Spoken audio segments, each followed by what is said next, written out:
So welcome on board. This is Identity Fridays. Uncle Chile is my name. We want to make sure that your identities are fixed. And tonight, or this morning, or this afternoon, we are going to bring it down once again. So welcome on board. We don't care what will come after this show. We simply care about now. We stay present. We keep moving. So welcome on board as you come in. Be sure to shout out to people from your area code. Simply just tell us who you are and where you're watching us from, because through that, I'll get to reach people from your area code. Karibuni sana. And I know, of course, it's Friday, so you would have been somewhere taking two for the road, but you decided, you know what? Let me put two for the road aside and just log in and listen to this gentleman bringing in his nuggets of wisdom in terms of identities. Now, at this moment in time already, as you're walking on the streets, you're always seeing these identity issues. Please tell me you're not. Please tell me you're not seeing any identity issues. Every time you're walking on the streets, you're looking at how people are behaving, you're looking at interactions of people, you're looking at how people are approaching you and how you also are approaching people. You are constantly seeing identity issues. Now, if you're on YouTube and my sound is clear, please give me a hands up, give me a thumbs up or a wave so that we can actually know that our sound is loud and clear. Remember, as you join in also, like the live, share it widely, because this is the home of identities. And I know a lot of people need this. So you will do us an honor of sharing the live, because once you do that, we get to reach more people and they get to be informed just the same way you are. If you want to join YouTube, you can join YouTube through Uncle Chile platform on YouTube. So those of you who will rush on YouTube and go to Health and Wellness Sport, we are not there. We are on Uncle Chile platform on YouTube, and I've shared the links for this all over on my Telegram, on my WhatsApp, on my Facebook. I've shared all these links there in the groups that people are in. So you can join in and learn something new about identities, and possibly you might end up finding a solution to your suffering, because most of you are suffering because you love your health. And in this one, we tell you, hey, you know what? Your hell is not as important as you think it is. So welcome here, where we help you fix that hell. All right? So again, thank you for joining in. And I've seen somebody saying, Mbwena daktari, malai sana. Rumramu? Rumramu? Sande sana, sande sana, sande mwami. Tiny Threads, I see you.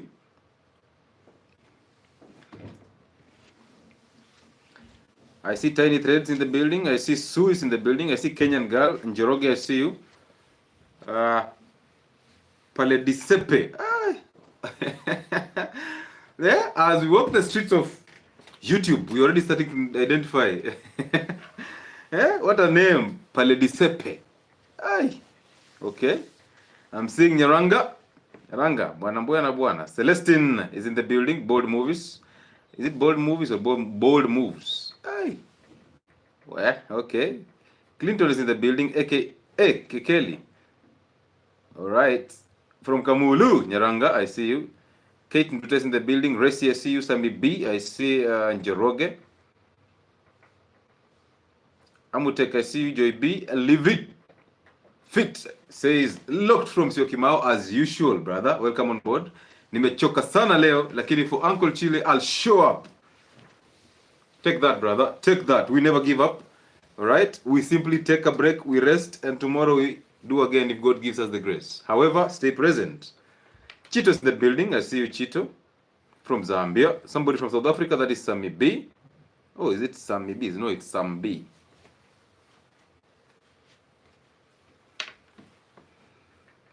Kakadi King is inside the building. Hey. Kilifi Massive. Miss Nduva. Mirewa is from Qatar. Team KK is also joining the building on YouTube as always. And people on YouTube, you don't have to be mean with those likes. Some will be, I apologize. People on YouTube with the likes, yeah. Saf is in the building. Jay Opande, I see you. I see Mudoni Kariuki representing reading in the England. I see Ramadan Ingaga. Ramadan, how are you, brother? Amazing to have you here. I see Javan Leo from Luanda, deeper into my village. I see Mohammed Wario. Wario, how are you, brother? Nyambura Rose, Ibrahim Ndayisaba. from Rwanda. What? In identity is now in Rwanda. We are deep in Rwanda. I wish YouTube would allow me to play you some music. There's a very good song from Rwanda. It's called Naremeye. Naremeye. Please go and just check out that song, Naremeye. The vibes are just something else. I mean, when you're in a mood to Fitguri, thank you for the gifts. If you're in a mood to listen to some music this Friday, check out that music, Naremeye. It's called Naremeye, I think so. Let's go and listen to it and tell me how it goes. Who is here? Immaculate Onjiru is in the building. I see Umi Hashim. Who else? Daniel Njeru, Waidira, Mukiri Yvonne. Masi Chepkurui, Gloria Mbua is in the building. Welcome, Gloria. I see Rai Alfredo. Gloria is tuned in from Kino. Kino, we are in the building. Amazing to have all of you here. Vinny KE, I see you. So thank you so much for joining in. Now, straight into it. Kariuki Nagi. Welcome back, Kariuki. Ladies and gentlemen, it's always a pleasure to remind you the order of life, the spiritual order of life. Whether you like it or not, that will always be our bearing. All right? So all our discussions will be hailing from that spiritual order of life. It doesn't matter if you are religious, if you are a radical, if you are whatever denomination you are in, it doesn't matter. You will have to understand that spiritual matters do not care if you're a Christian, if you're a Muslim, if you're a Hindu, if you're a Buddhist, if you're an atheist, it doesn't matter. Your problem is that you've picked up these identities. Yeah? You've picked up these identities and you've chosen to identify with them. Underline the word chosen. So you have chosen to identify with these false identities, these false covers, so that they can actually mask your evil nature. All right? Yeah, you call yourself a Christian, not because you actually serve the Lord. No, not because you're supposed to spread the gospel. No. No, it's because you're trying to mask the evil nature inside you. That's why you always look at the other generation or at the other domination or the other religion as the worst. Yeah? Ego is in you. You are looking at other people and thinking, oh, you know what? I am a Christian. I eat pork. How is it that Muslims don't eat pork? Hello? Yeah? I am a Muslim. I pray 5 times a day. Why are these pagans called Christians not praying? You are full of ego. You are an evil person. And again, tonight we are asking, do you have morals and values? Do you? Yeah? Do you have morals and values? From where? Who taught you those morals and values? And then we ask you the bigger question tonight. Who are you? Jacob Bravo, I see you. Thank you so much. Who are you? Anytime you say, oh, you know, I know myself. I know myself. Self. Who are you? Given that every time you're walking on these streets, you're passing judgment over everybody. You're making your own judgments and opinions over everything. And you're seated there. Remember, here we remind you to be always very calm. All right? We remind you to be always very calm. Good.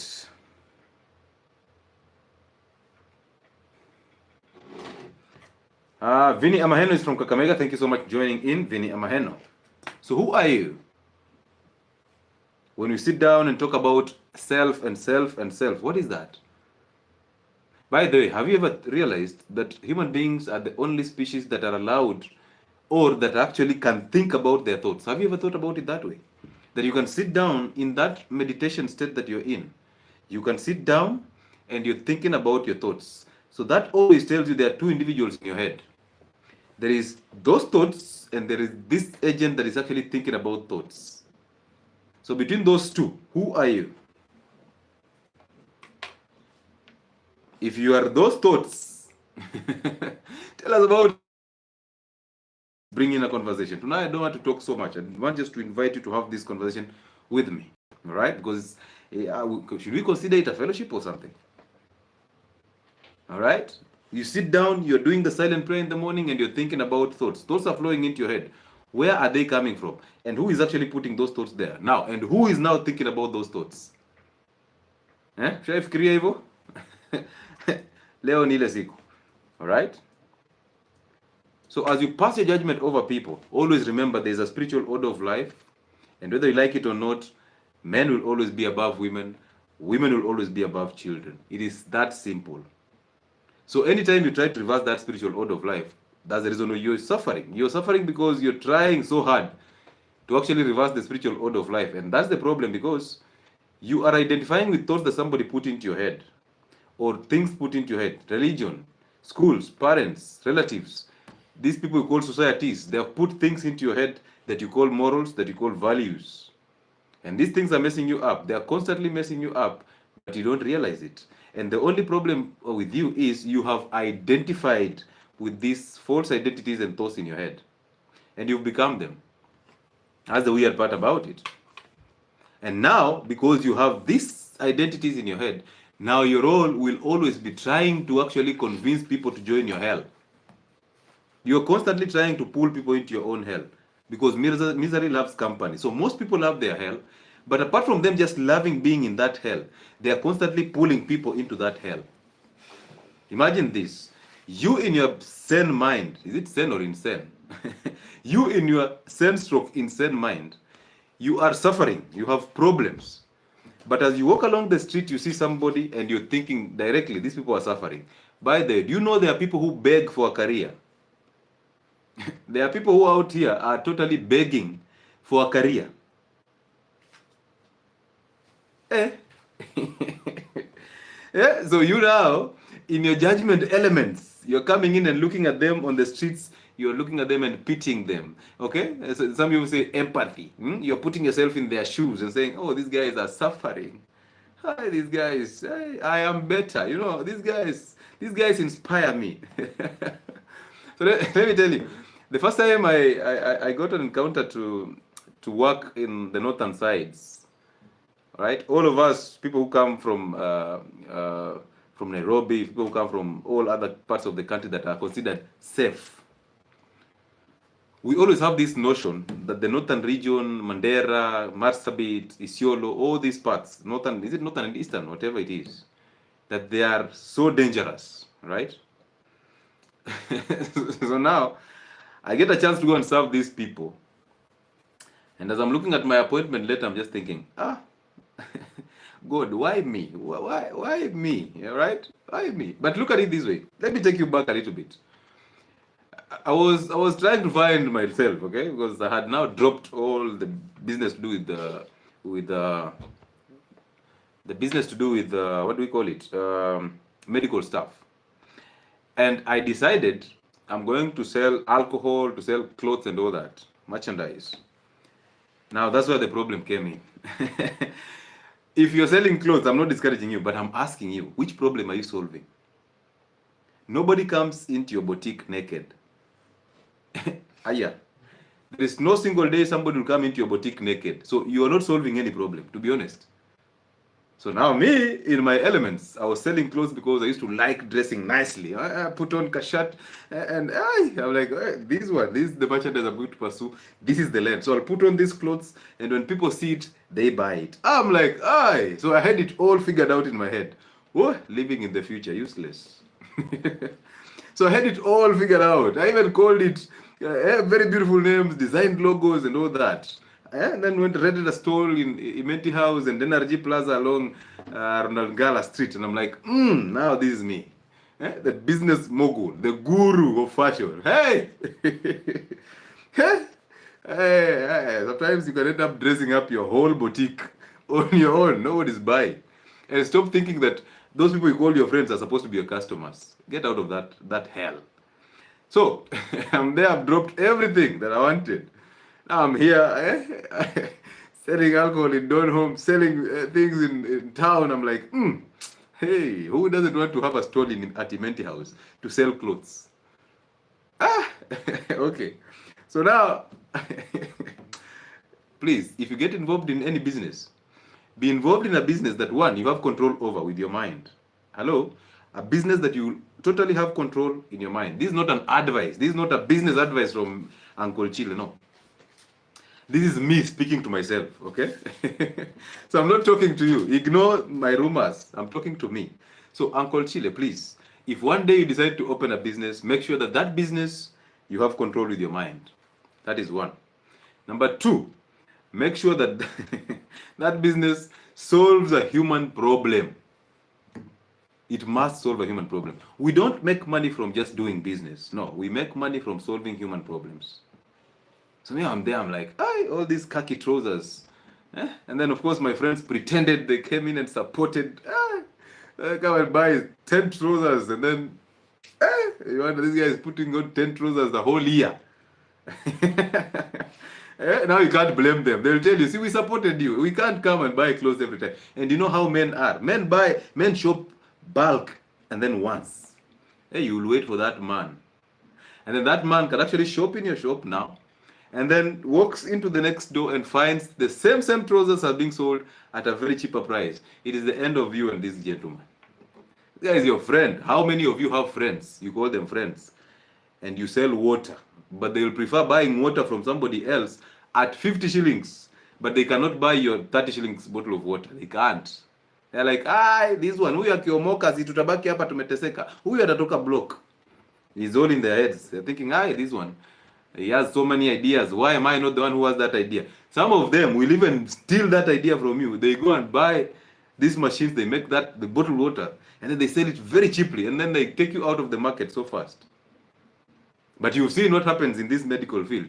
The only difference is you must work with the brain. You can sugarcoat things. You can go around these things.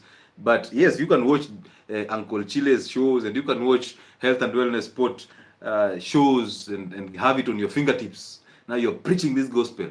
But believe me, you don't have my brain. We are so different. So now you can even start your consultancies. You can start your weight loss programs. You can start all these things that we are doing, merchandise and all that. You've seen it, right? On platforms out here, this information is coming out. The only problem is once they start copying this, we have rebranded, we are somewhere else. Once they stop copying this, we are somewhere else. Now, should we copy all these problems? So this is what is happening. So they do that, but they don't have control with their brains because, again, for example, medical stuff.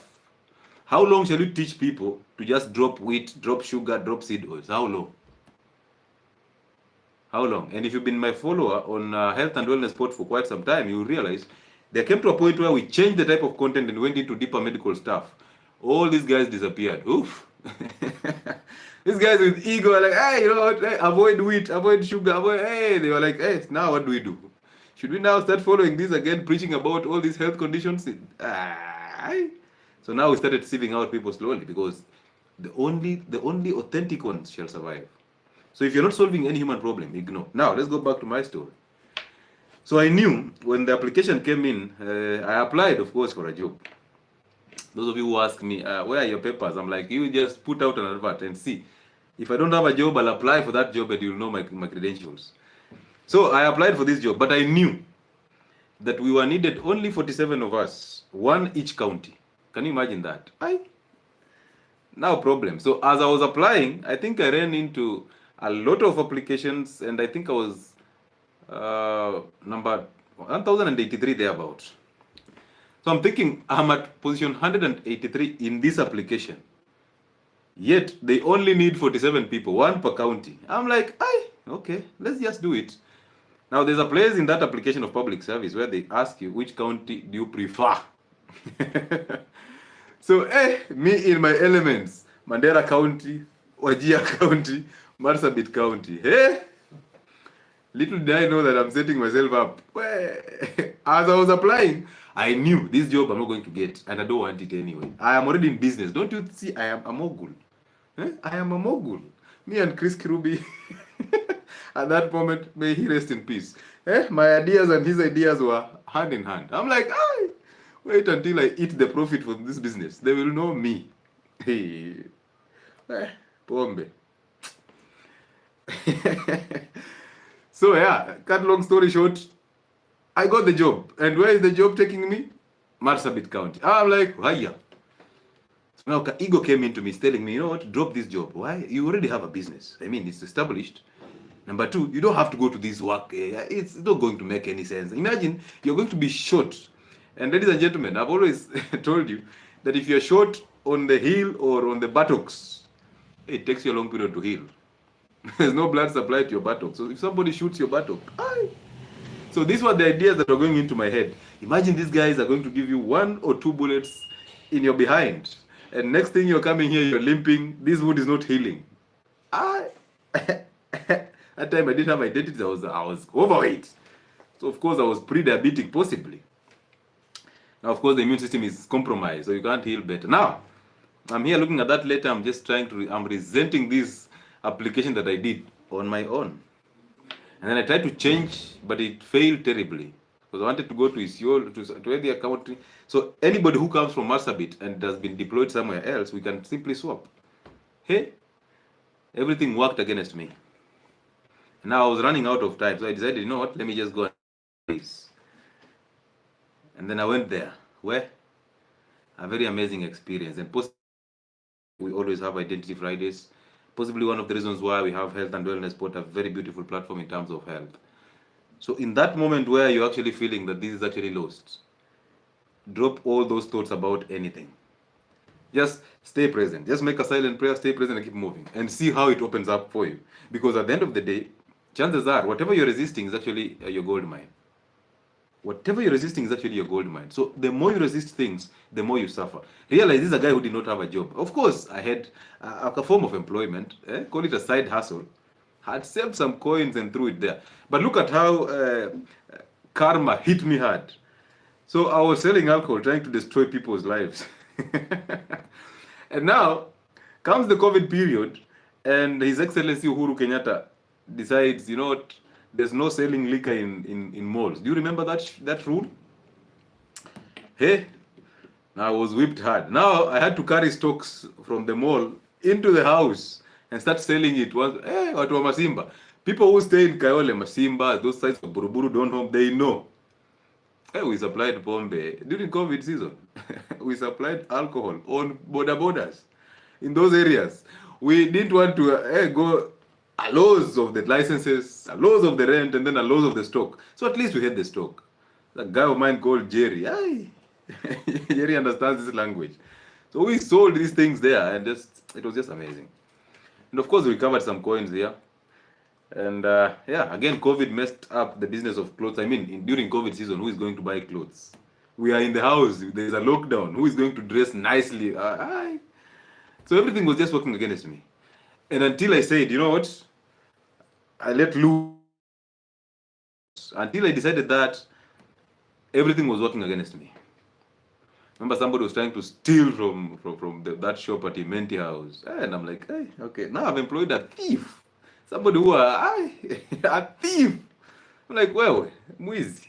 Anyway, now look at me in that ego. Instead of looking at it in the bright to close this business and just move, I was actually feeling bad. If I close this business, the guys that I've employed, they will suffer. Imagine they cannot afford this. They cannot. I'm like, but I'm going at a loss.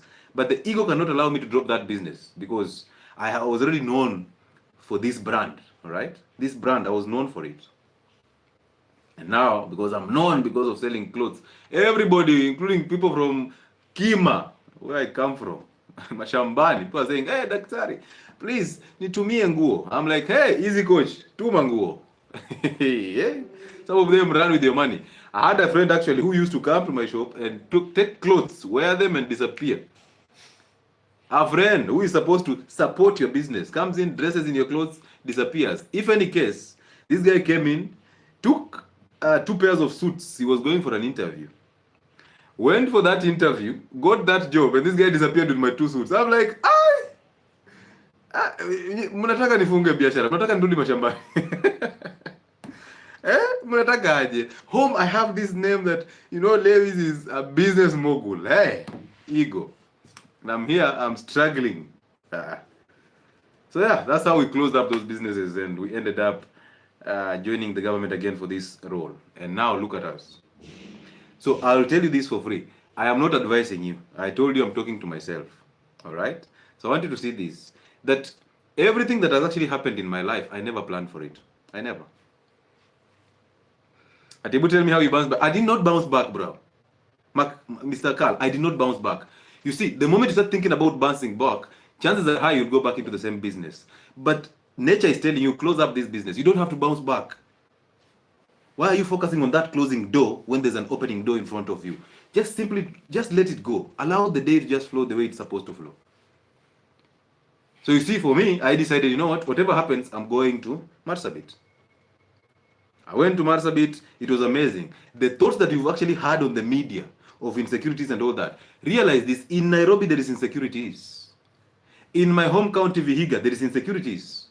I was working in Mombasa and I was staying in Bamburi Fisheries, hapo karibu na Msikiti Majuma, Masjid Majuma. Those who know fisheries very well, I was staying around there, those Bamusa homes there. There is insecurities. I remember there was one time we were taking a walk along that Bamburi Fisheries Road all the way to Bamburi Mwisho, and there were these guys called Wakali Kwanza. Is it Wakali Kwanza or Wakali Wao? Something like that. And they came in whipping people and chopping people's heads and hands like crazy.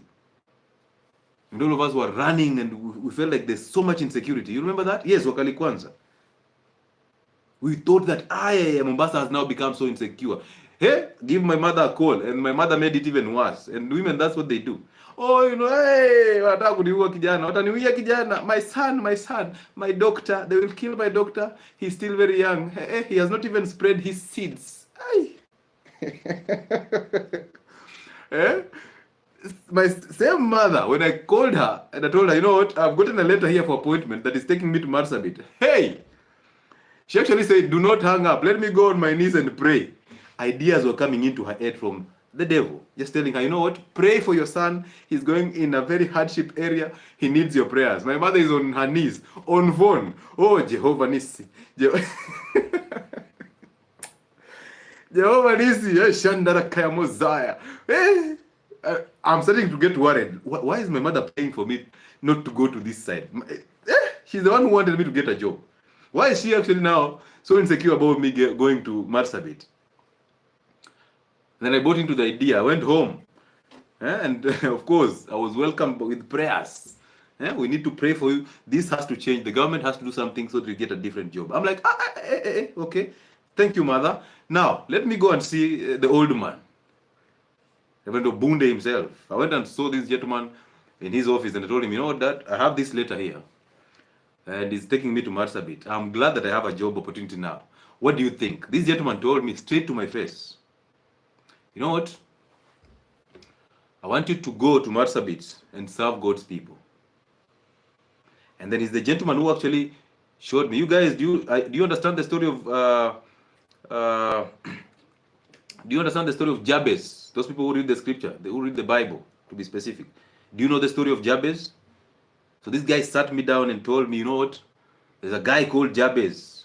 And this guy was known to be a righteous man. All right? And then this guy asked God for 4 things. Those of you who know the story of Jabez will actually tell us what are the 4 things that Jabez asked from God. And then he was granted those things. 4 things. And one of it is, go and ease pain and suffering in God's people.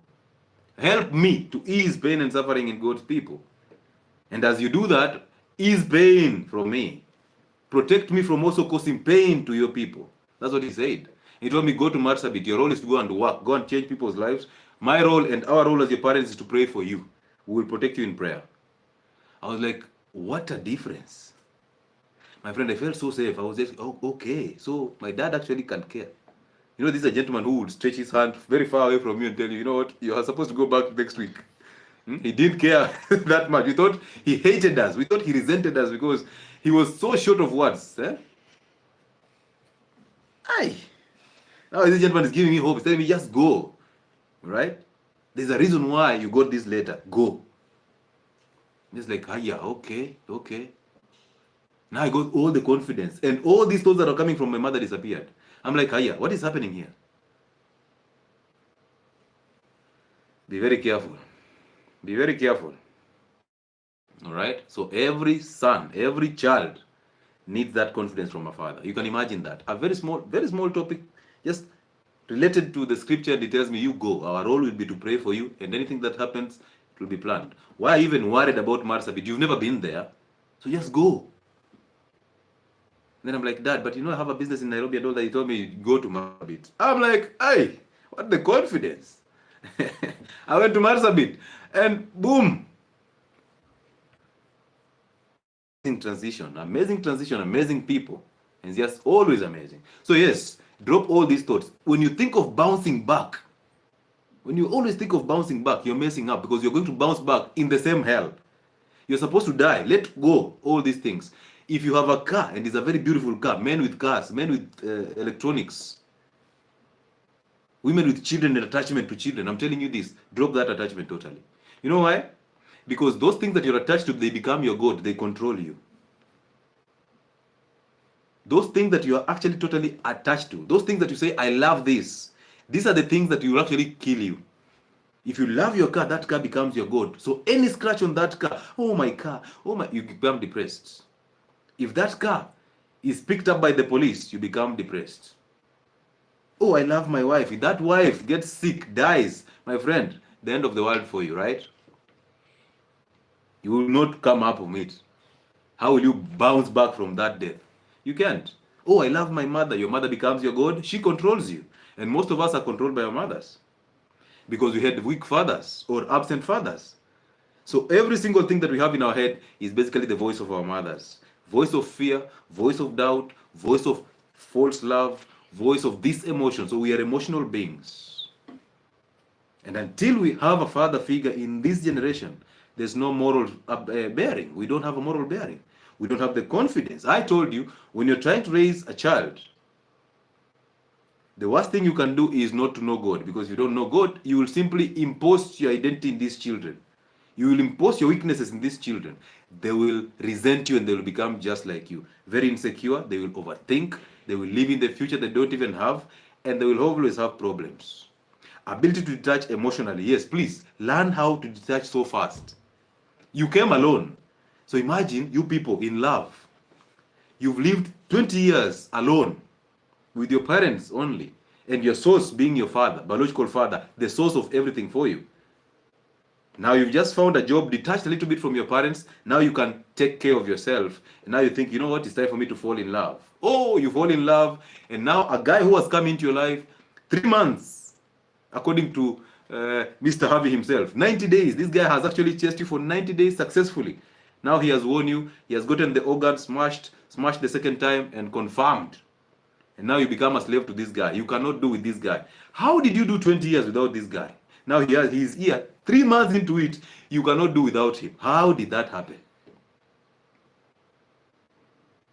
You're looking at your husband, you're thinking, oh, if this man leaves me, I am empty. Revolves around this man. I love my man with all my heart. And I'm here telling you, you know what? Women cannot love men. Women can only respect and submit to a man. And that is a natural role. If a man plays his role of provision, protection, and leadership, and then sexes you adequately, underline the word adequately, because some of them just pass, hit and pass.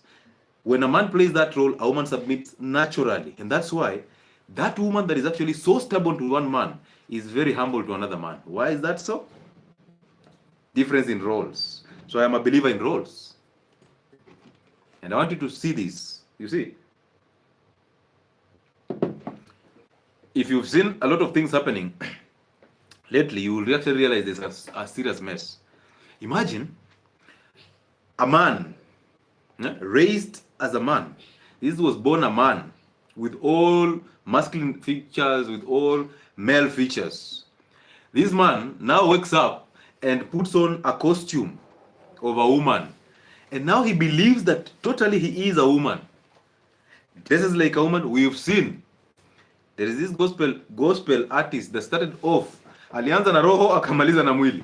There's this guy who we supported back, was it back in 2017, 16 there? This guy who came in, Ania mama, you know that guy?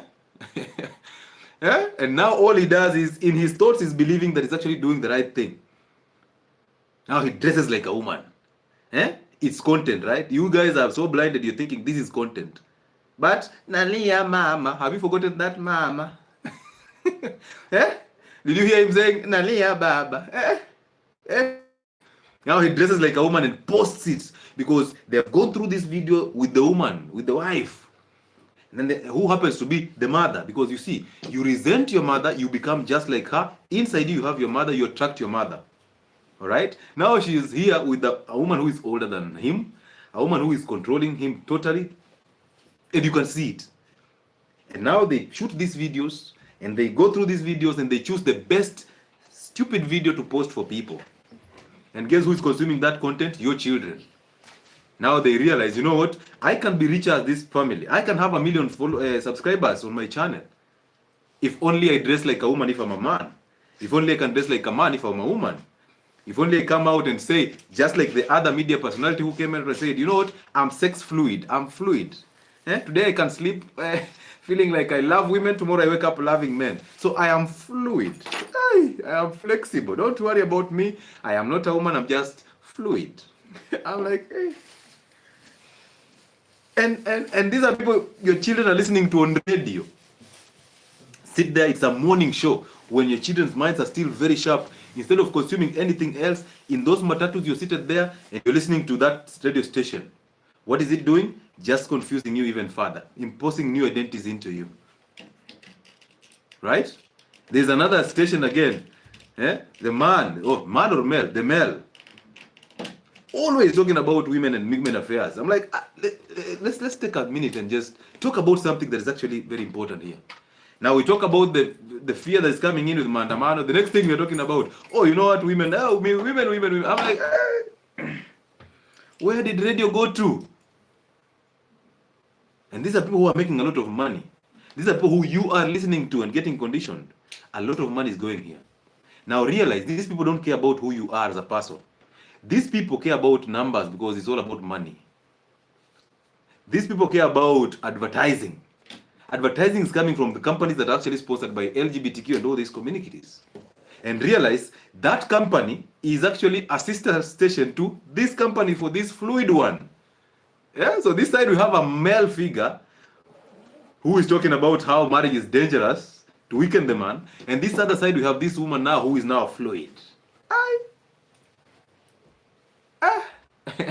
So where are we headed to as a nation? And guess what? These are the interviews that have a lot of numbers.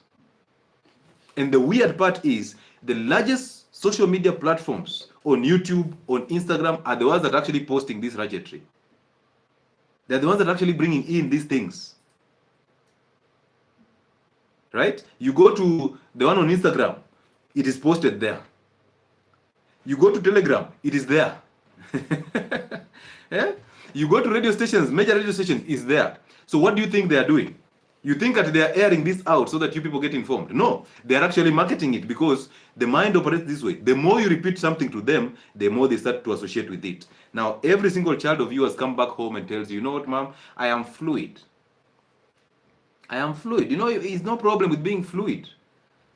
If I am fluid, I can actually get this type of job. I can actually become this successful as this person because, again, those women who are actually putting LGBTQ ahead and all these people who are actually marketing a certain agenda are the ones who are getting endorsements. Whether in the music industry, whether as MCs, you've seen her being an MC everywhere, right? Whether as those people who are actually on billboards that are selling alcohol. So alcohol companies are actually hiring these people to actually sell an agenda. You see that? And then we are seated there, we are enjoying this content. We are there giving our children phones with Instagram. Yeah, we are modern parents. You know what? These are Gen Zs. These are Generation Alpha. We cannot raise them the way we raise. Hey, there's another one whose mother is the one who was actually giving him female clothes, her clothes, to shoot content. And now she has become the largest female celebrity and inside a very serious man. A very serious man. But you know, it's called who again? Sometimes I watch at this content, I'm just like, why? Tawe, wacha tukunywe maji. Wewe mimi sijasema kinudhia. I don't have a lawyer. I don't have a lawyer unless you're a lawyer to support this story. Identity Fridays, it is Friday. We are not taking two for the road. We are here to make sure we are making sense. So as your children suffer, they are suffering in the hands of people who are called models, role models. So listen to this. These children do not have moral character from the home. They are absent fathers. We have weak fathers in those homes. Mothers get to resent these people, and then mothers get to insert their identities in these children. Realize we say there's a spiritual order of life. God above men, men above women, women above children. Whether you like it or not, that is the order. Distort that order, children will suffer. Now you start saying that is generational curses. All right. Now, it is a role of a father to actually act as the role model. You see, when you're raising children, you don't beat your children so that they learn things. You simply do those things and the children will adapt to you. Your children cannot do things that you're not doing as a parent. They follow you. So your role is to do. Just do it or become. Once you know God and you respect that order of life, everything that you're doing, your children will adapt to that. Stop thinking about the school. Oh, you know, at home we are doing this, but at school they are doing this. Children's, their first role model is the father and then the mother. School comes later. So by the time they are going to school to get that conditioning there, you have already imparted values in them. You've imparted the order of God in them. They understand it. They will see the evil and they will discern it. They will not hate the evil just the way you hate evil and you become evil. And you realize if I ask you if you're evil, you will always run. I am not evil. No, I'm not an evil person.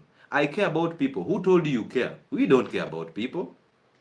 We don't empathize and sympathize with people or about people. No. We are doing that because of ego. It's all inside us. So we want to feel better. We are doing it because if we do it, we will feel better. So that's ego. The best way to help somebody who is suffering is to let them suffer, because in their suffering, they will know God.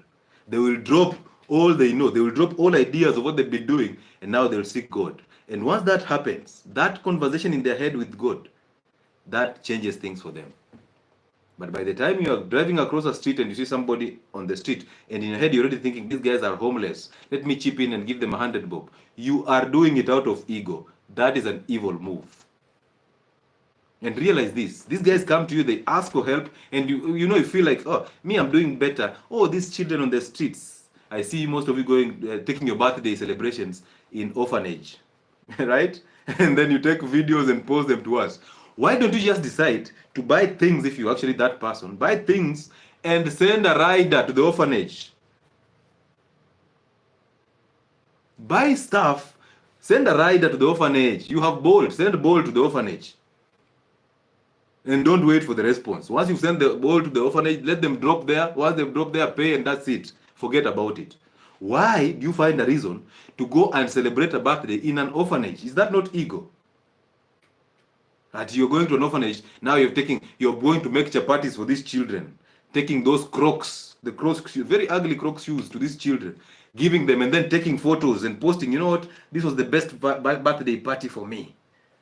I was celebrating with these sufferers. Ego. Ego. And then you're wondering why you came out of that orphanage with the same problems that you had, even more, because you spend so much money in an orphanage. If you're thinking with me, sit down and imagine this. Do you think that the same God that has actually made you that successful, in quotes, do you think that God does not look at these children and want to make them successful? God is not an emotional God. God is a spirit that lives in every single one of us. Our role is to allow this spirit to work with us. You must allow this spirit to work with us. Realize that is an individual responsibility. Right? There is nothing and no one can actually come in to become a broker between you and God. You already have God in you. Why are you allowing a pastor to become a broker? Sometimes I used to look at my father and wonder, my father is an archbishop. And I used to wonder, why is my dad not shouting? You know, there's that hallelujah. Not praying in tongues and all that. I'm like, but dad, but I can't ask, you know. You cannot ask, Obunde, why don't you shout in that microphone and just produce those voices of pastors? So that people get, you know, when you touch people, they fall down and you're like, Shandara Kamozaya. I'm like, why does this bastard doesn't do, he doesn't do these things. This guy sits in a corner and does a silent prayer. I'm like, why? But you're the one who has been taught theology. Why don't you pray in tongues? I want to hear you praying in tongues so that I can adapt that spiritual awakening. This guy is like, I'm not explaining anything to you. Go find yourself out. Go find yourself out. I'm like, dad, like, hey, I can be your father, but I cannot be your spiritual dad. Ati daddy. Munaita mapasta ati daddy, mommy, yeah? Ati hukua kama Commander Nganga. Commander is lying to you people. Ati naenda Maju is singing that song and you guys are actually believing it. You know what? I'm going to fly to Maju. This guy just came out from America the other day with your money. And now he's singing naenda Maju, and then he has this technique of the guitar. You guys just feel like that is hitting notes. It is not hitting anywhere in the heart. It's hitting your emotions. He's not in the head. He suits you with that, sells you the hope. And now imagine if you tell somebody, you know what? Believe tomorrow you are going to Maju. I mean, your situation now does not matter. Tomorrow will be better. You see, that's the worst idea that we have, all of us.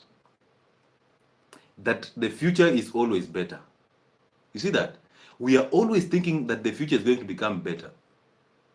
But I was challenged one day by an Uber driver who told me, what if you wake up tomorrow, if God allows it, and tomorrow you get an accident and your spine is destroyed, you're now so much of a liability to your people. And now your life just goes down the drain. You become so broke, you become problematic. People want you to just die, but you're not dying. You see that? You're not dying. So why are you thinking tomorrow will be brighter? I mean, how weak, how bad is your situation that you're just thinking that Maju is going to solve your problems? People in Maju are thinking, we need to go back to Africa where there are rules and values so that our children don't get indoctrinated. People are actually saying, you know what, in here we have no control. We are fed with medication, GMO products. You cannot even buy meat the way you buy meat in a butchery. It is in a grocery store. And they decide what you will eat. So they're saying, huku tumechoka, we need to go back to our country. And now here you're saying, mimi naenda Maju. And I want to open up your mind a little bit. When somebody tells you, if you've never visited Mombasa or Kisumu, somebody tells you, please, one day just drive to Mombasa or Kisumu and just visit Kisumu. You're so afraid. Somebody tells you, just go to Turkana, Loyangalani, and just learn something there. Just go and see Loyangalani. In your head, you have all these negative thoughts. Oh, there's insecurity there. Oh, the sun is so hot there. Oh, how will my car get there? You have all these worries. But let the same person tell you, you know what, here is a ticket, go to the United States, somewhere you've never been. Maybe even your ancestors have never gone there. Even in spirit, they have never been there. And now somebody's telling you, I'm giving you this ticket, fly to USA. Hey, you will break your neck trying to find the visa and the passport to go to the United States. Who bewitched you? Now, United States is a place you would like to go, right? But you don't want to go to Loyangalani in the same country. There is insecure. I can't go there. But the other side, blacks are killing blacks every single day. They call themselves black Americans. They are killing the Africans. They don't like you people. But you're going there to impose yourself there. Look at the Somalis. They go into one state and they're bringing all their cousins. And now it's a whole estate of Somalis. We have an Isli in the United States. Don't we? But at least the Somalis can go in Kisumu and invest. Wewe. Wacha ukora bwana. Wacha ukora. Wacha ukora. So the moment you start believing your thoughts and you identify with those thoughts, you will start imposing these thoughts to other people. Look at Christians, all right? Minnesota, Ndimbo. So Minnesota is full of warriors with iPhones without credit. Again, warrior pia. Warrior with iPhone 16 Pro Max, GQTX. But credit, looking for Wi-Fi. Ladies and gentlemen, Tuesday next week we are in Nairobi. Tuesday next week we are in Nairobi for our physical consultation. Let me be a little bit serious. Hey, Lewis, hey. Uncle Chile, relax. Let's do this. So next week on Tuesday, we are in Nairobi for our physical consultations. Amazing, right? So join us for the physical consultations in Nairobi. You can book an appointment with us using the office contact 0707. Let me just put it down here on YouTube. 0707074722.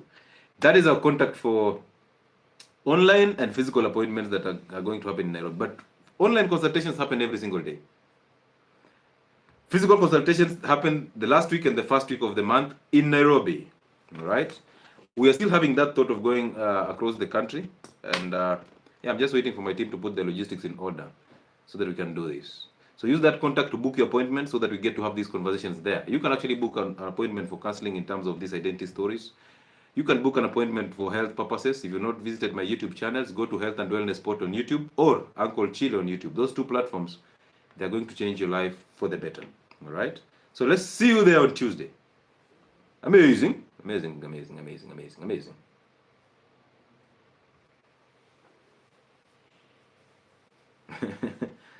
Yeah.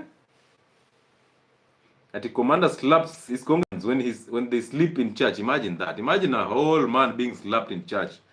Well, we have so many weak men. So many weak men out here. A pastor slaps you in church. And again, the next Sunday you're there. Now you're struggling because you'll be slapped. And the pastor is so boring. His sermons are always the same. Picking 5 verses in the Bible and making sense through these verses, selling you hope. When you come out of that church, you're so full of hope. And hope is basically you living in something you don't even know, sending you into the future. There's no future. Your future is now. Your future is now. The moment you realize that, that is awakening enough. You just said this, Mr. Carl. You just said something about 𝗠𝗢𝗥𝗔𝗟𝗦. I was obsessed with that issue. Bro, every Kenyan, every African is obsessed with that United States dream. They're always wanting to run from here. And now they'll say, you know what? I'm running to look for greener pastures because our country is messed up. It's corrupt. But we are corrupt as people. Look at you. The moment you just see a traffic police, you're already folding a 50 shilling note. You want to give them. The moment you see a traffic police, he has not said anything. Maybe he's just holding an alcohol. It's Friday. Thika Road is crazy this Friday. Mirema, Lumba Drive, crazy. Roysambu, you will know that. Crazy during the weekends. So Nairobi is actually a sin city. But wake up on Monday, all right? You take another beer to do away with the hangovers. On Tuesday, you're on the street saying, you know, tunaandamana. Now you want us to join that maandamano. And andamana for what reason, for heaven's sake? What reason? We have not attained any goal. We actually had a goal to go to the State House. We have not gone to that State House. Now it's just vandalizing people's property. Lack of moral character in the homes. Now we vote emotionally. Lack of moral character in the homes. No fathers or weak fathers available. So now we vote emotionally. We vote in people who are actually a mirror image of us. Realize anytime you're trying to push that agenda, that anger on people, you're not pushing it on people. No, you're pushing it on yourself. You're actually unable to stand up to that mirror image of yourself. Anytime you're lashing anger on something, you're actually trying to lash anger on yourself. When you crack those cups in your house, it's not about the cups, it's about you as an individual. No moral character. Yes, we have fluid fathers. A father sleeps today, is a man because he has provided today's supper. Tomorrow he wakes up, he wants to share bills. The following day he sleeps, he is a lady. The following day he's putting on, Papa, please, Papa, have mercy on your children. Eh?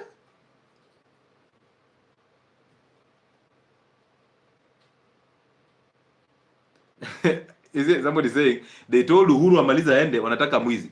Imagine that. Now the same people are complaining about this thief. This did not start now. It didn't start now. Realize that those days, those people who actually read the Bible, those days when they wanted to crucify, what was this Barnabas or what was his name again? There was Jesus and Barnabas. Barnabas alikuwa anawapiga ngeta, mapanga le. This is a guy who choked them to take their phones, if they had phones those days. And now this guy told, you know what, we have to release one here. Are we releasing this one who chokes you every evening to take small coins from your pocket? Or are we taking away this one who actually does the miracles, changes water into wine? These guys are like, we love wine, but huyu Yesu. Hii pombe yake haikushika sana. Wacha, we can bargain about this thief. Let's save this thief. Didn't they save that thief that time? Didn't we vote in the thief that you're actually complaining about? So how is it the problem? Who is the constant figure here? The one who actually saved the thief and the one who actually voted in the thief, right? So it is a constant figure. So we are the problem. We voted emotionally. Why? Because we don't have moral character. We say we have morals as a country, but we don't have them. And if any case, just drop anything that you have, any idea that you have about morality and morals and values, drop those things. They don't exist. They're in your head. Just the same way the other day we dropped the idea of society. There's no society. It's just you. Right? As you're suffering, all is well anyway. It's you who is suffering. Hata Yesu angekuwa sahii mngeandamana tu. Huyu Yesu arudi kwenye alitoka. So anger is destructive and anger is abnormal. Anger is lack of moral character. It is lack of moral character. Whether you like it or not, you can hate me. You can unsubscribe on my platforms if you wish. But you cannot run away from the truth. You will not. Hey, I see you guys threatening. Oh, you know what? To subscribe. Hey, me, I will get. Please, make it faster. Make it quicker. Make it faster. Press your unsubscription button and move. You think I'll suffer your problem just because you are subscribed? No. No. You still have to find an identity anyway. You'll move out of here and you'll still get angry at another person who is even saying things that actually matter to you. You'll get angry at him. You will ask, how long shall you unsubscribe to these channels? How long shall you put that negative comment on people's platforms? How long? And you think that that negative comment is supposed to hold these people? No. No. The battle is inside you, it's not outside you. So stop paying attention to what is happening outside you. Everything is happening inside you. And the moment you start thinking about your thoughts and doubting every single thought in your head, that's when you realize there's an awakening. The moment you start doing the silent prayer and meditation every morning, every evening, that's when your realization will come and you realize, you know what? All these things that have been taught have been a lie all through. All these things that have been taught in school, in church, in the mosque, in the temple, at places of work, they're actually a way of conditioning. So they were lies all the time. Because you as a child, you did not care about anything. You did not care about the next meal. You sat here, ate this meal, and started moving. You cared about playing. If the play is over, giza imekuja, go back home. You cared about sleeping. You didn't care about tomorrow. You didn't have it as a child. So what happened to that child in you that now you have to care about tomorrow? Who told you now, you know what, you must do this to be this type of person? You must be married at 27. You must have children by 30. A 30-year-old woman is crazy. A 30-year-old woman, a single woman at 30. No, you have a problem. Who told you those things? So then why do you identify with the thoughts from this gentleman or this woman? You've identified with that thought. Now, if you ever get a child, the only thing you'll be doing is you'll be pressing this child to get married earlier so that they don't suffer the consequences of your lack of moral character. Right? You'll be pushing this child to be married so early so that they don't go through the same path as you. And everything you'll be doing will be just remodeling your child, your daughter and your son into your own image. And then you look at your son one day and you'll not be happy because this son has actually brought you an older woman just like you, because inside him he has you as the mother, and he ended up attracting you because he's looking for a woman to nurture him, a woman to control him, a woman to show him leadership. He has no man. Inside him is a woman. He has all this gown as a man, but inside is a woman. How can you not convince that man to wear women's clothes? He will do it so fast. You just put a value on it. Just tell him, you know what? Just put on a dress like a woman and post it on your Insta stories. You get 100 G's. This guy will put on those those strings. I don't want to mention those strings. This guy will put on these things and post. Sometimes I look at bodybuilders and I try to assume that these G-strings that they are putting on is actually for the sport. But I'm looking at it, I'm like, maybe I'm the one who has a problem. If you've had that thought, just like me, please. Labda mimi ndo shida. A bodybuilder, a whole man with steroids in his muscles and all that, and then puts on something like Mr. Bodybuilder, you're the Olympia, right? Even with all these steroids, you couldn't just know that this one. Hey, of course, we understand. I mean, we know. We respect bodybuilders, and of course, they have to show us their gluteus maxima so that we know how it has demarcated itself, and we judge that, you know what, you are the winner of this year's Olympic Games as a bodybuilder. If we are using the buttocks to judge who will carry the day in Olympics, it's our coming, you are the winner. Hey, somebody's father is there. In the name of the sport. Evil is evil. It can coat itself just like sugar is sugar, regardless of the source. Evil is evil. You ended up getting the weaknesses. There's no single day you would have been experiencing those weaknesses if you had a strong father, a stoic father, or if you're actually raised by somebody who understands the spiritual order of life. No way. So anytime you have anger, anytime you have fears, anytime you have insecurities, anytime you overthink, anytime you have self-sabotage and doubts, anytime you're thinking about living in the future or the past, you are weak just like your father, and you possess anger just like your mother. Take it to the bank. Remember, it's the role of the father to protect the children from being taught emotions by their mothers. But our fathers didn't even know how to correct our mothers. They were afraid of our mothers because inside them, they hated their mothers. So they hated their mothers. They ended up attracting their mothers because whoever you resent, you become. They became just like their mothers, and they were looking for their mothers in every relationship. No wonder they ended up with their mother just in a different body as a wife. Now they can't know how to deal with their mothers. Now they can't know how to deal with their wives. Now they're here, they're so confused. And now the women take the leadership. And when a woman takes leadership, they destroy these children. And they will destroy these children as these men are seated there looking and laughing. They don't even understand what is happening. And that's the fate that most of us have actually suffered. Either you had a weak father, and then you ended up adapting his weaknesses and the anger from your mother, or you did not have a father. And if you think it's going to get better, it's going to get worse.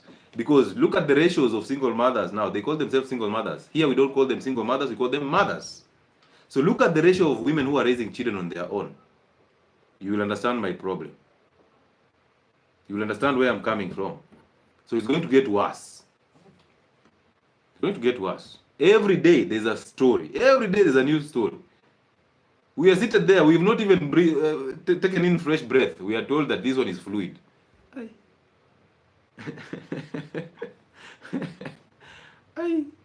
Those are the platforms that have numbers. But call them out for their truth. No numbers. Where are the numbers?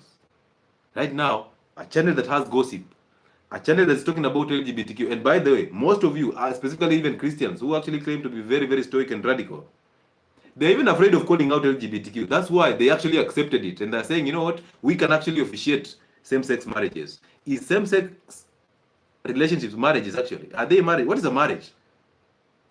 And what is the aim of a marriage? So same-sex relationships are not marriages. Stop quoting this stuff. Don't call out evil for what it is. Do not hate it, but discern it. Lesbianism, gayism is not the norm. Transgenderism, trying to change people, trying to convince a whole man to think that they are women.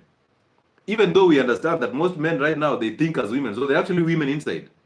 They're only waiting for a chance to actually be told, now put on women clothes.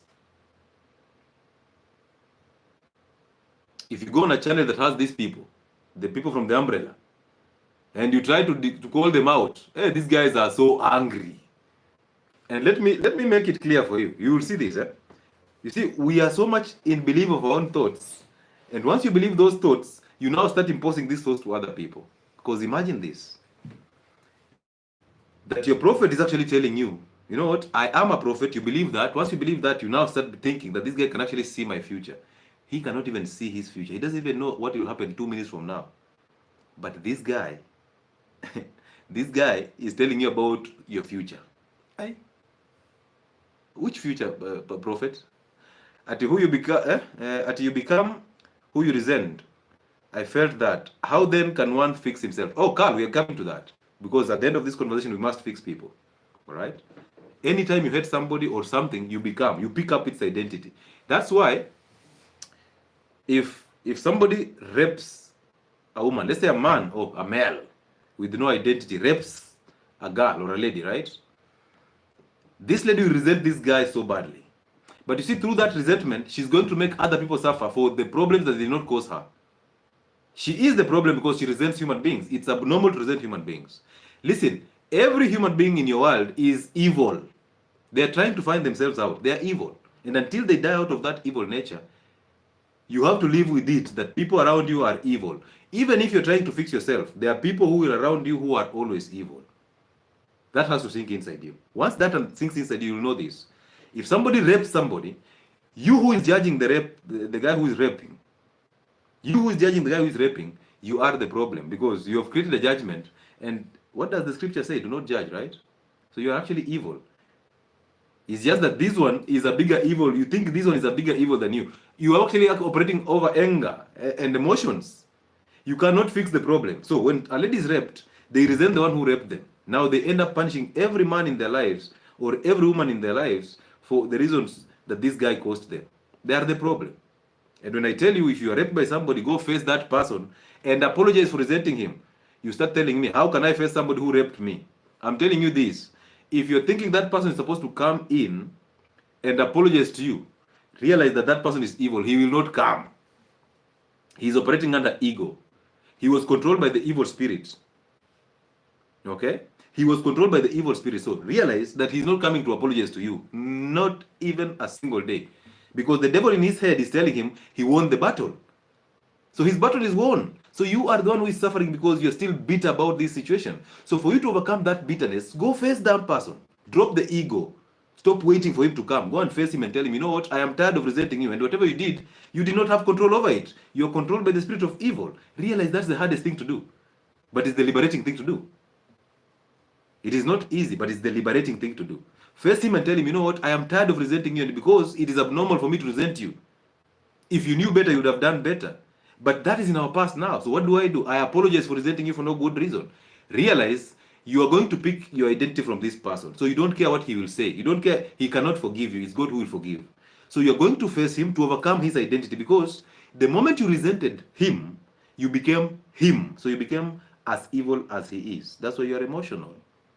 So facing him means you're going to pick back your identity. So don't care about, oh, how he'll react. Oh, he'll think he's better. Don't care. You're going to get your identity back. Because realize, the more you resent this guy has control over you. Okay? So this guy, what is happening on the internet here?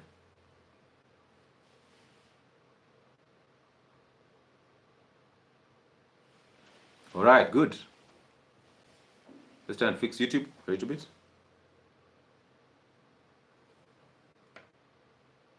All right, we are back in order. So realize this, that the more you resent this guy, the more you become the same guy. Why are they restricting it?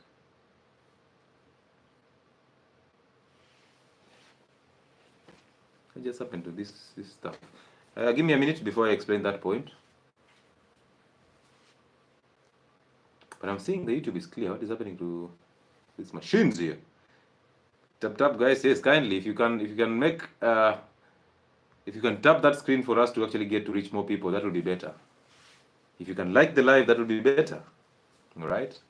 So don't be mean with your likes. Thank you so much, those of you who are actually giving us gifts and all that. It's an amazing thing to do, and we appreciate you. Thank you.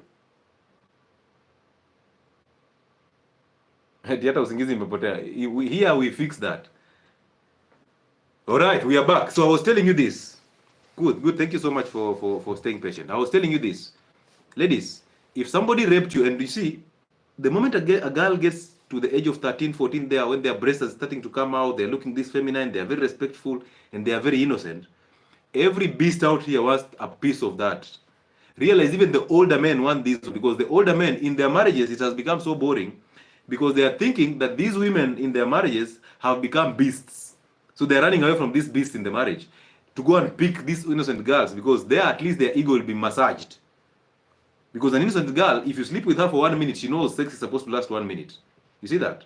So that's why these things are happening. Evil people are actually destroying children. So if you are raped by somebody, you start to resent this person, you become as evil as them. You become just as angry as them.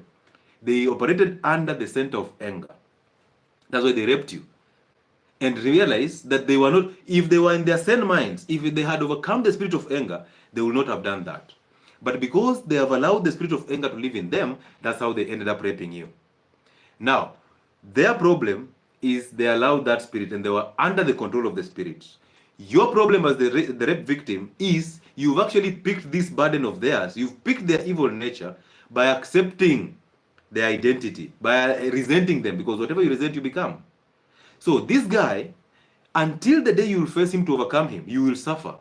You will think he is the problem, yet he is under the influence of the spirit of evil that is actually controlling you also to become angry. You are operating on the same evil nature, same spirit. Please listen to me. So if you're raped, I know you're so angry about it, but is that anger solving your problem? Has it changed the fact that you're still living in your past? Were you raped today? No, you were raped the other day. You were raped the other year. That is not you now. It's gone. So why are you living in the past? Stay present. Go face this person to overcome his false identity because you have it. And understand this. You can unaweza pinga hii story. You can go against what I'm telling you and you will suffer because this guy, the moment you started hating him for him raping you, he took your identity.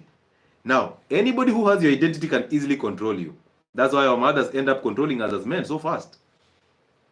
So anybody who has picked your identity can easily control you. Okay? That's why in your anger, this guy comes in and tells you, you know what? Even if I raped you, you deserve to be raped. You even were the worst person I've ever had sex with. And this guy raped you. How will you react to that? Let's see. I want you to open up your head here. So this guy raped you. You're resenting him. You hate him so bad. And then the same guy comes and tells you, you know what? Wewe hata unanichukia ya nini na you are the worst person I ever had sex with. How will you feel about that? Ladies in the building, and I know a lady from the age of 13, when they start just growing the breasts and all that, every beast wants them. So chances are high, girls from the age of 13 all the way to the age of 19 have actually experienced some form of sexual harassment from this man. Let's call them males. They have actually experienced this. It's only that one, they are suffering from inside, they don't know how to express this. And this will always be reflected in their relationships. So you're wondering how your daughters are becoming lesbians. You're wondering how your daughters are becoming this problematic. You're wondering how they cannot put up with one man for a lifetime. They are always out there. You're wondering why your daughter has tattoos all over. You're wondering why she has these piercings, the back. She has pierced even the spine. Some of them pierce their sexual organs. Women don't love pain. Women, the only pain they appreciate is childbirth because it comes with glory. Any other pain, they are basically expressing their inside world on the outside. They don't appreciate pain. They don't. They don't. So all women know this. That you resent this person and this person comes in and tells you, you know what, you are the worst person I ever had sex with. That's why I raped you. You will become so angry. Why are you becoming angry? You're becoming angry because you resent this guy and you become just evil. Now you're controlled by the spirit of evil. You're even thinking of killing this guy. And now your fellow feminists will come in and lie to you. You know what? You don't have to forgive these people. You realize this. The more you hold back, the more you suffer. You'll just be transitioning this anger from this rapist to another person, to your husband, to your boyfriend, to your parents, because they did not protect you from the evil nature of this uncle of yours, or this shemeji, or this brother of yours who molested you. So the wise thing to do is get your liberation from these people, get your identity from them, so that whatever thing they say or whatever action they take, it doesn't bother you, it will never move you. And how do you do that? Go face that person who raped you and tell him, you know what? First of all, realize that they are not expecting you to do that. So you'll get them instantly. Go face them and tell them, you know what? Whatever happened has made me resent you so much. But now that I know better, and it's wrong for me to resent human beings, I apologize for resenting you. Once you say those words, let them suffer in their own head. Just see how that man melts in front of you or before you. You will be so amused. Just wait and see how the spirit of evil inside them melts. Some of them will be boiling in anger and they want to respond. If they respond, allow them. You've actually released their identity. Now, whatever they are saying will not affect you. It will not. But you sit there and wait for them to come and apologize. When they have ego, it's not going to happen. You're expecting them to come to apologize because you have ego. And where did that ego come from? It came from you tapping that ego from them. So you simply took their identity and now you don't have your own identity. So you're going to them to pick back your identity. So that if anything happens, one, you will see it coming, you will not hate it, you will discern it. Number two, if this guy says anything to you, you will not get upset. You will simply allow him to do what he has to do because you understand that he is actually suffering in his own hell. You let them suffer. Oh, if you want to know what I'm saying is deeper, I put this post on Facebook one day and I said, you know what? If an uncle or a brother or a sister raped you, take that bold move and go and face them. Don't make a call. Go and face them directly, because they raped you directly. They did not rape you through the phone. They came to you. So take that bold stance. Go and face that person who actually raped you. Face them and tell them, you know what? I have realized that whatever you did to me has made me resent you for no good reason. And because it's not right for me to resent any human being, I apologize for resenting you. Those are very bold statements, because one, they will force you to kill the ego inside you. Number two, they will make you to go through the pain, because who is going to pick that pain for you? Apart from yourself, you have to go through it. So they'll make you endure the suffering, which basically means you've let your guns down. You're telling God that, you know what, this war I cannot handle it on my own, please take over. And apparently once you say those words, you face them and tell them, you know what, I've been resenting you for what happened, and I don't want to resent you anymore because now I know better. So I apologize for resenting you. Once you say those words, that burden will be taken off you, because that is not your war. It is a spiritual battle. It's a battle between what is good and what is wrong, what is right and what is evil. The moment you say those words, you will die from that ego, you will die from that evil spirit, you will now resurrect in the spirit of good. My friend, no more anger. And now you will treat people the way you want them to treat you. And now that spirit that you've actually inhabited, the spirit of good, will protect you from the evil nature of people. Because realize, every single one around you is evil. You will simply move from one therapist to another, and these therapists are looking at you and they're thinking, now that this guy raped you, possibly you're not a virgin anymore, I can now take advantage. Come, baby. Oh, you know what? Just write a letter and read through that letter so that emotions disappear. Oh, you go into a room and sit in a corner and pray. Come here, you need a hug. Oh, it's okay to cry. The more you cry, the more you suffer. The more you pay money to a therapist, the more you suffer, because you're getting even broke for going for those counseling sessions. Because your therapist is also suffering from another problem. They have ego, they have anger. So they don't know better. Your war is your war. Fight it alone. Just endure through that pain. And the moment you face that person, that's how you're killing the ego. Oh, a very brilliant life. It's called perfect peace. You'll have peace from inside you. The moment you face that person, you destroy and melt their ego. The moment you face that person, they will never ever take an advantage of you. Nobody else will, because you know what? Now you know better. You will see it from far. You will discern it. You will not react with emotions and anger. You will just discern it and keep moving. But you will have the guts and the boldness to call it out from a center of truth and not from a center of anger. You see that? Liberation is key. Go get off those false identities. Now, once you've apologized to this guy, move. Don't even wait for him to say anything. Just move to the next. The next person to apologize to overcome anger and false identities are your parents. Because your father was weak, he allowed you to actually be exposed to external factors that actually destroyed you. Because your father was weak, he allowed your mother to remodel you into her own image. You became a mini version of your mother. Because your father was absent, your mother could not know how to protect you, because it's not her role to do that. Your mother became angry because she had to adapt masculine roles of provision and leadership, of which she doesn't even know. She wanted to rely on a man to show her the way.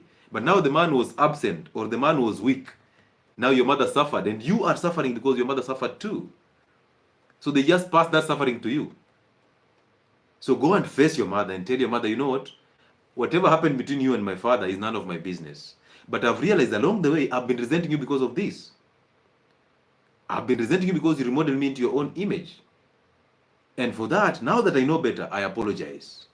It is wrong of me to actually resent you as my mother. I apologize.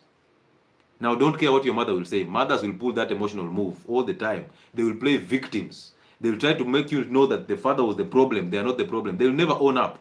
Some of them do, not all, but some of them do. But most of them will not. So once you've said those words, that burden of anger will be taken out of you. The emotions of your mother will be taken out of you. The false identity of your mother will be taken out of you. Now is now the final battle. Go and face that old man. Wherever he is, whether he's a drunkard in the pits, whether he is in prison, whatever place he is, go and face your father. Even in that office, in that government office where he has ego, go and face him and you tell him, you know what, Dad, you've raised me to be a daughter that is very much responsible at this moment in time, or a son that is responsible at this moment in time. However, along the way, I started to resent you because we were not perfect. So for your imperfections, I ended up resenting you for no good reason. And it's time for me to apologize. So I apologize for resenting you. Oh, once you say that, fathers, sometimes, most fathers will tell you the truth. They'll tell you the battle that was going on between him and your mother. They will tell you their side of the story, because most of you hate your fathers through the hatred that is coming from your mothers. You hate your father for no good reason. Just because your mother hated your father, now you hate your father.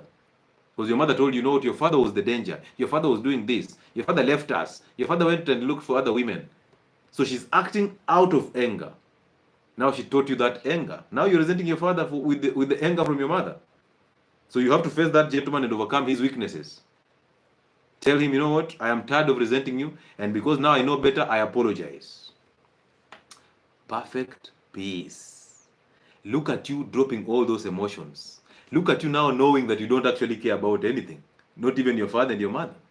Look at you now leading a life that is actually full of direction. Look at the energy that you start to attract towards yourself, because you attract who you are. If you have not that original identity of yours, you attract people who have actually fixed their problems. Thank you so much, Tana, who have fixed their souls. But the more you complain and hate your father, the more you become just like him, weak, angry, and emotional, and undecisive as a man. The more you hate your mother as a woman, you become just like your mother, very angry, very insecure. And now you teach that to your children, and now you call that generational curse. It doesn't exist. If you have ears, listen and do it. I'm not imposing this on you, because I don't want also to model you into my own image. No. I want you to choose if you want to do it. If you're tired with your head, you can do it. Okay? So don't do what I'm asking you to do.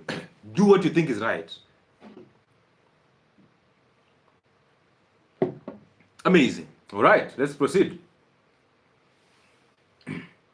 Yvonne is saying, can a weak father and an emotional mother instill positive family values and morals in their children? Number one, there are no values and morals.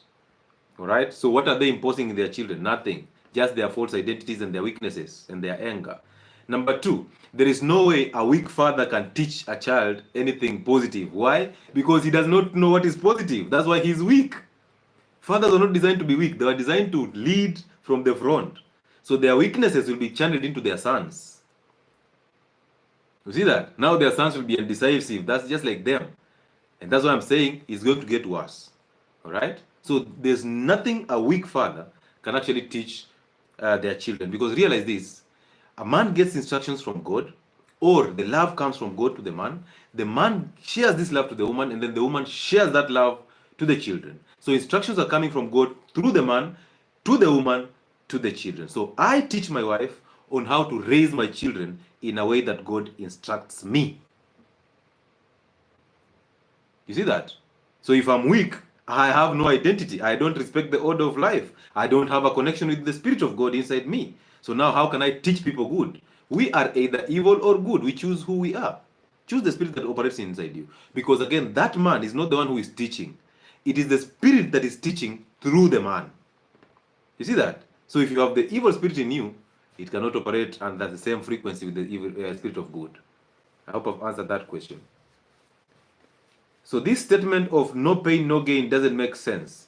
Come to think of it, what was wrong with that artist? Realize this is somebody who's trying to express themselves. Anytime you're listening to music, enjoy the music and move. Do not pick an identity from music. Music is a gift that was actually given to us by God. So respect music, enjoy music, but once you enjoy the music, once it's done, move. Don't pick any identity from that music. You see how ladies listen to music while they are washing clothes, and now they're becoming emotional, and now they want, actually, look at even soap operas. When women and men watch soap operas, they become so emotional. Now they want to act as though they are those people who are actually acting in the soap opera, right? You are now to take chocolate. You are now to bring flowers. You are acting because you actually picked an identity from a movie or from a song. So listen to music and let it go. Do not hold on to the music. Let it go, so that you don't pick an identity from this music. All right? Because that is conditioning. That is word 100%. Been there exactly. I was so angered and I resented my uncle. Sorry. Angle. Been there exactly. I was so angered and I resented my uncle and my parents for not protecting me. The minute I faced that guy, I felt so much freedom. My goodness. Those are not my words. That is Mukire saying. Those are not my words. If they are dead, mercy, the better. All right? Just make a silent prayer and then just move on. And now it's time for you to doubt your thoughts. Don't go into the past, don't go into the future. Live in the present. Because the only time to overcome those false identities and thoughts in your head is to stay present and make a silent prayer. You called it meditation, right? So that you doubt every single thought in your head. Oh, Mugire, wish you well. That's a very, very, very deep statement. Your war is your war. Fight it alone. If you who it's you who knows better. Yes. I forgave people who wronged me, and it was therapy. I'm telling you this for free. These are things you will not get in those consultation rooms with a therapist. No. Oh, they want to listen to your you see what they do is they'll just take time to listen to you. And you see when you're speaking out, you're thinking you're opening up to them, and now it is going. It's not going anywhere. Because you'll come out of that consultation room and still have the same problems.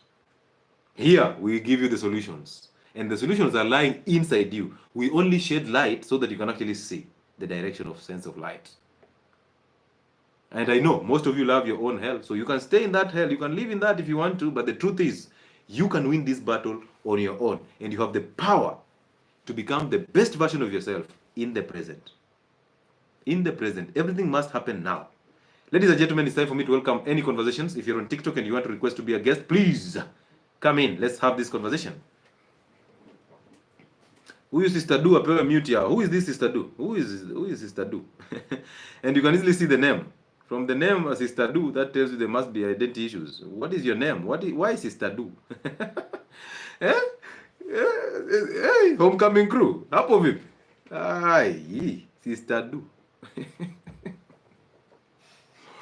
Sister Do, what they do? What they do, Sister Do? Instead of paying for the therapy, they should be here. Exactly. Just come in and sit on Identity Fridays and see how your anger disappears.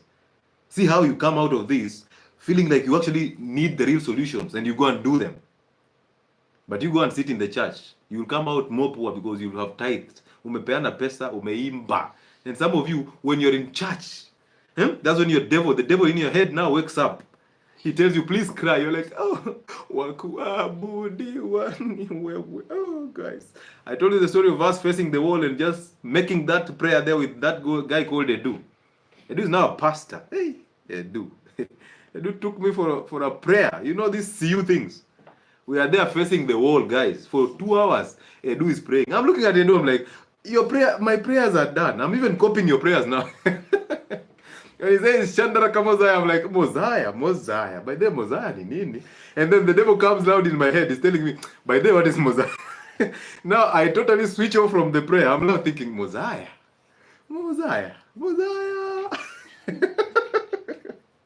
Thinking maybe I'm abusing my father. Mosiah. Shandaraka Mosiah. And I cramped it up to now. You can imagine that.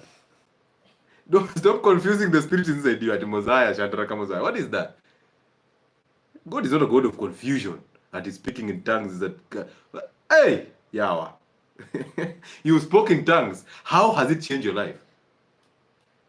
Up to now, you've been speaking in tongues. You who is there in the church with these 2 suits that you put on Sunday to actually now please women in that church so that you get one to marry. Have you married? You guy with the keyboard there just making this. Have you married? Yeah? Have you become rich just because you just had the keyboard? Have you?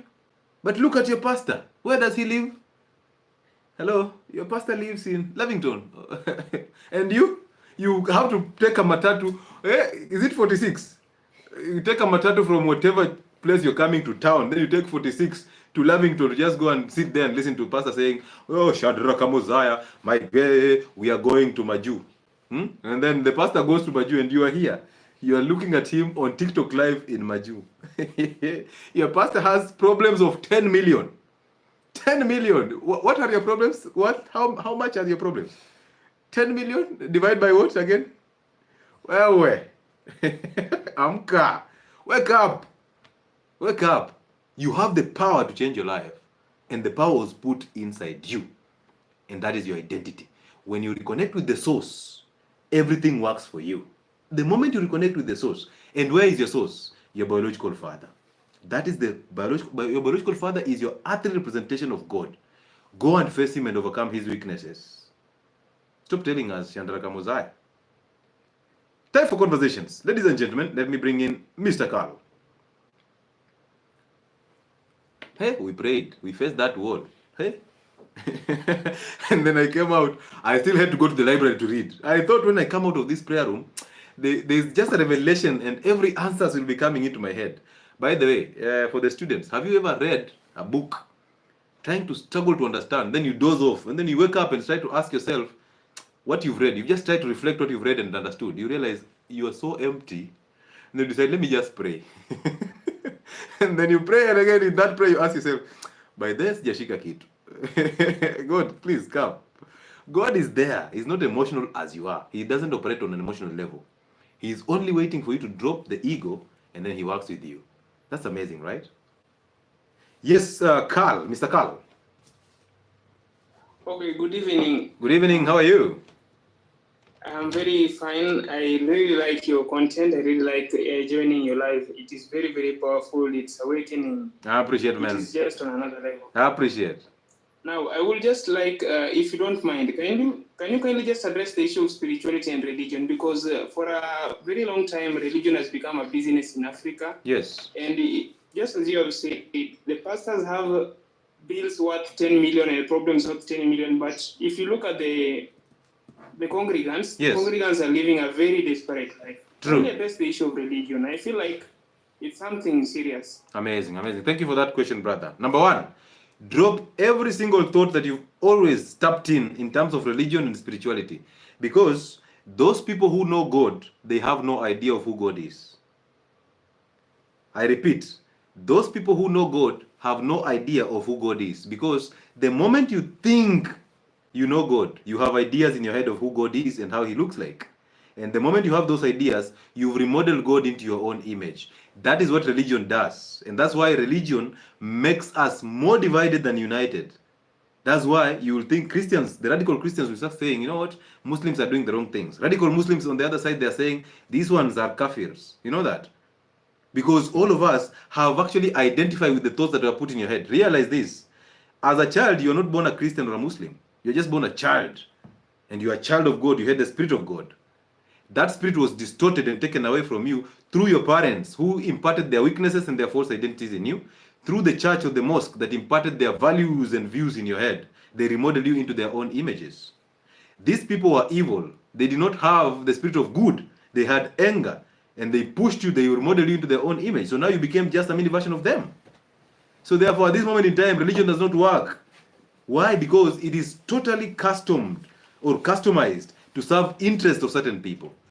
Now, in the same religion, there are people who are actually designed to actually show you the way. So they are brokers between you and God. Yet, you as a child, you're born with God. So what I do here is, I don't demonize these religions. I tell you, if you identify as a Christian, that's on you.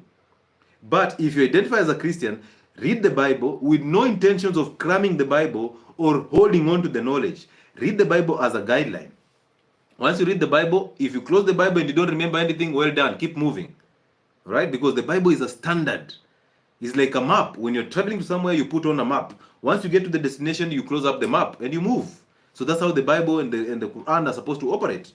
But somebody taught you these things. That person who taught you these things imparted their identity in you, and you became them in the name of religion. Spiritual aspects of life, they dictate. Simply understand the spiritual order of life and know that inside you there is a power that controls you, and that power operates on two wavelengths. One is the evil side and one is the good side. You cannot live both lives. You cannot be evil and good at the same time. So you have to drop the evil side so that you actually inhabit the good side, and all of them are inside you. So your choice is to choose the spirit that will actually control you. If you have anger, you've actually identified with the spirit of evil, which is your thoughts. If you have good, you simply do good because you're guided by the spirit of good. So what I'm teaching you is to come back to the bearing, because the source of this good is from your biological father. So once you die off from this anger, from this evil nature, overthinking, insecurities, doubt, fear, once you die out of that, you reconnect with your father. That's the source. Now you have your spiritual bearing. You will never see problems, brother.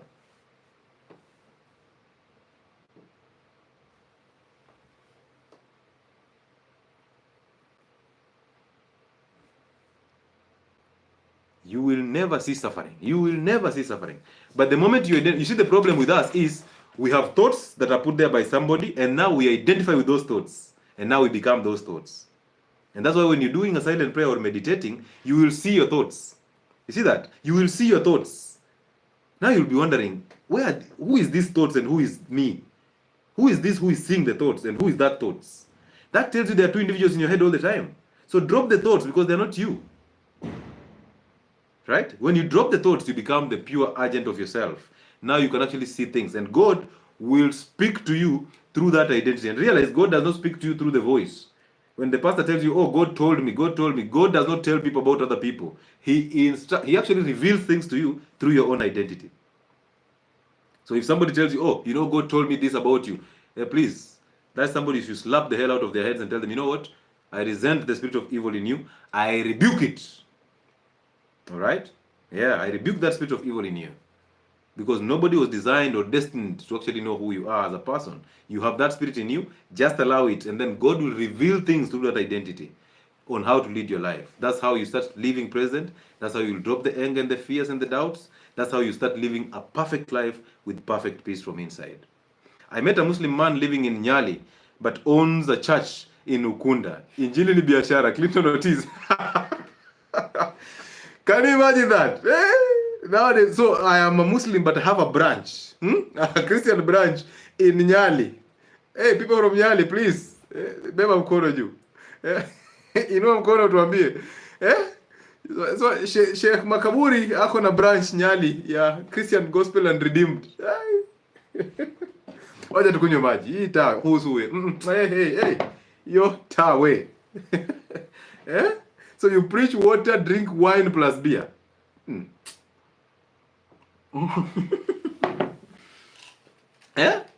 And then in that church, these guys are calling him Daddy.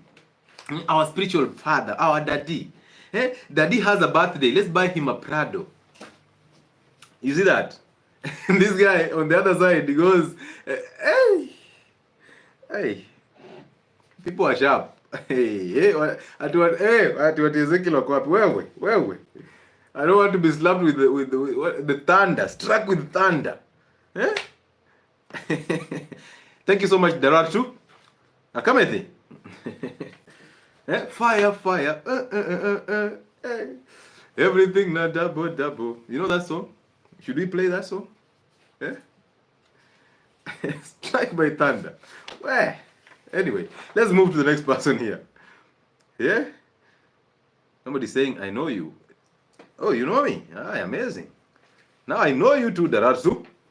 It's amazing to have you on board. Hamjui kile mnacheza nacho, kitawaramba. The guy was so confident. Kitawaramba.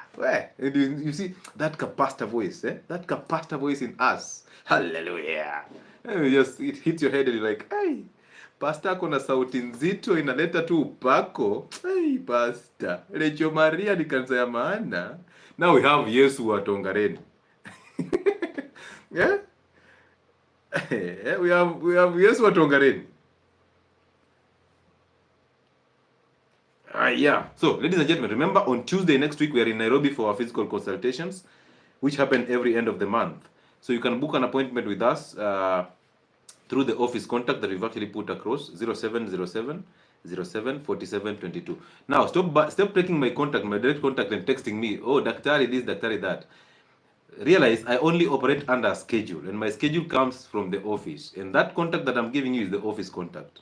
So stop using shortcuts, because again, I need to give you attention.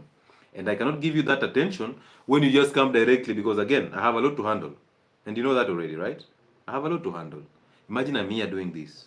Tomorrow is Saturday. We have to do something else. If God gives us the grace. So we are doing every single thing. So imagine I'm here, and then you text me 7 times. On a show. You know I'm on a show. You were texting me 7 times.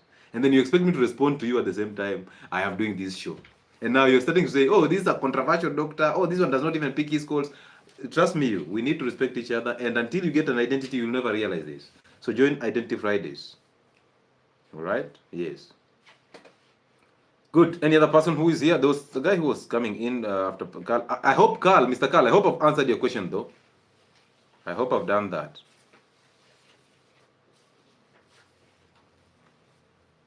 All right. So if you've not picked anything from this live, please make sure, one, I'm not banning you from going to church. I'm not banning you from tithing. I'm saying, as you go there, don't pick the identity of the religion.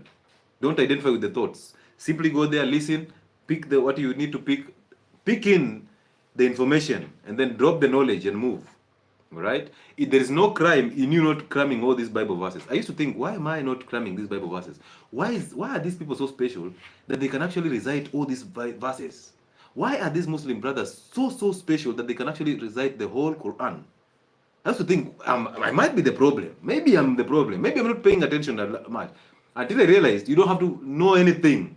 Because the moment you have these ideas in your head, you've actually remodeled your God into your own image. God does not operate that way. So if you drop all ideas that you have about God, that's when he manifests. Because when you have no ideas, now you know him. But when you have ideas, you've remodeled him into your own image. And that is a lie. That is a lie.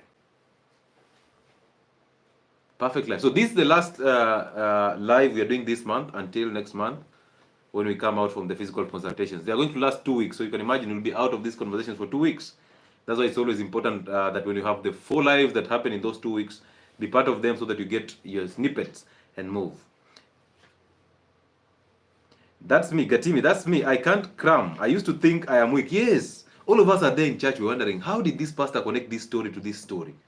How is he so brilliant that he can actually tell us this and jump to John and pick another verse in John and relate it to Exodus? How is it that Moses wrote the 5 books of Torah and he still wrote about his death? How is it that we have 2 accounts of creation? Now all these ideas are coming into your head and they are taking you away from God. Totally. So now you start operating under the evil nature, under the emotional nature, the anger. And anger is destructive. It actually turns you away from your spiritual bearing. Madrasa unachapwa haswa jamani. Nesh is saying that. Yes, you can imagine somebody beating you to know God. Can you imagine how bad is this God? That you have to beat me to actually know God. Yet God is in me as a spirit. Why do I have to be beaten so badly to actually know God when God is inside me already? Are you not remodeling me into your own image? Because the one who is beating you to teach you God is actually trying to remodel you into a mini image of him. And if he knows God, if he has ideas of who God is, that tells you he doesn't know God. Until he drops all these ideas, including the weeping, that's when he will teach you about God without emotions and without trying to remodel you into his own image. All right? There's a spirit in you that operates, and the spirit of God is a spirit of good. But this guy beats you up, and now you remember that. You remember that beating. So you're not remembering the Quran because it was necessary. You're remembering it because you are attaching it to the punishment. If you don't remember, there was a whipping. If you don't remember, there's a whipping. So you're not even attached to these teachings of the Quran. You are attached to the beating. So the Quran is secondary to the beating. Because he knew, if I don't do this, there's a punishment. So somebody remodeled it into their own image. Now it's time for you to overcome this. Oh, a lot of people are modeled God into an idol. Trust me, it's very true. And it's crazy out here, and you will see it. Sometimes I get it so hard when somebody tells me, please, Daktari, stand and pray for us. And then I'm like, hey, ladies and gentlemen, we are doing a silent prayer. So simply close your eyes and focus on your breathing. We're going to take about 1 minute, or 2 minutes. So I'm going to set the alarm here. So let's go into a silent prayer. And then I put on the alarm and I'm like, simply close your eyes and listen to yourself. All right? Do not doubt any thought. Allow thoughts to flow into your head. Now we are there. We are just 1 minute. And I'm telling you, by the time we are opening up our eyes when the alarm rings, these guys have gone all over in their heads. They have been to town and back. They have taken children to school and back. They have been all over in their heads. Do you see that? So they don't even have an identity. They have identities in their heads, multiple identities. They have thought about it. Are we doing the right thing? They have come back. Wameenda wamefikiria, so sijui nini, oh wamerudi. They have even made their own normal prayer in their thoughts. They have come back.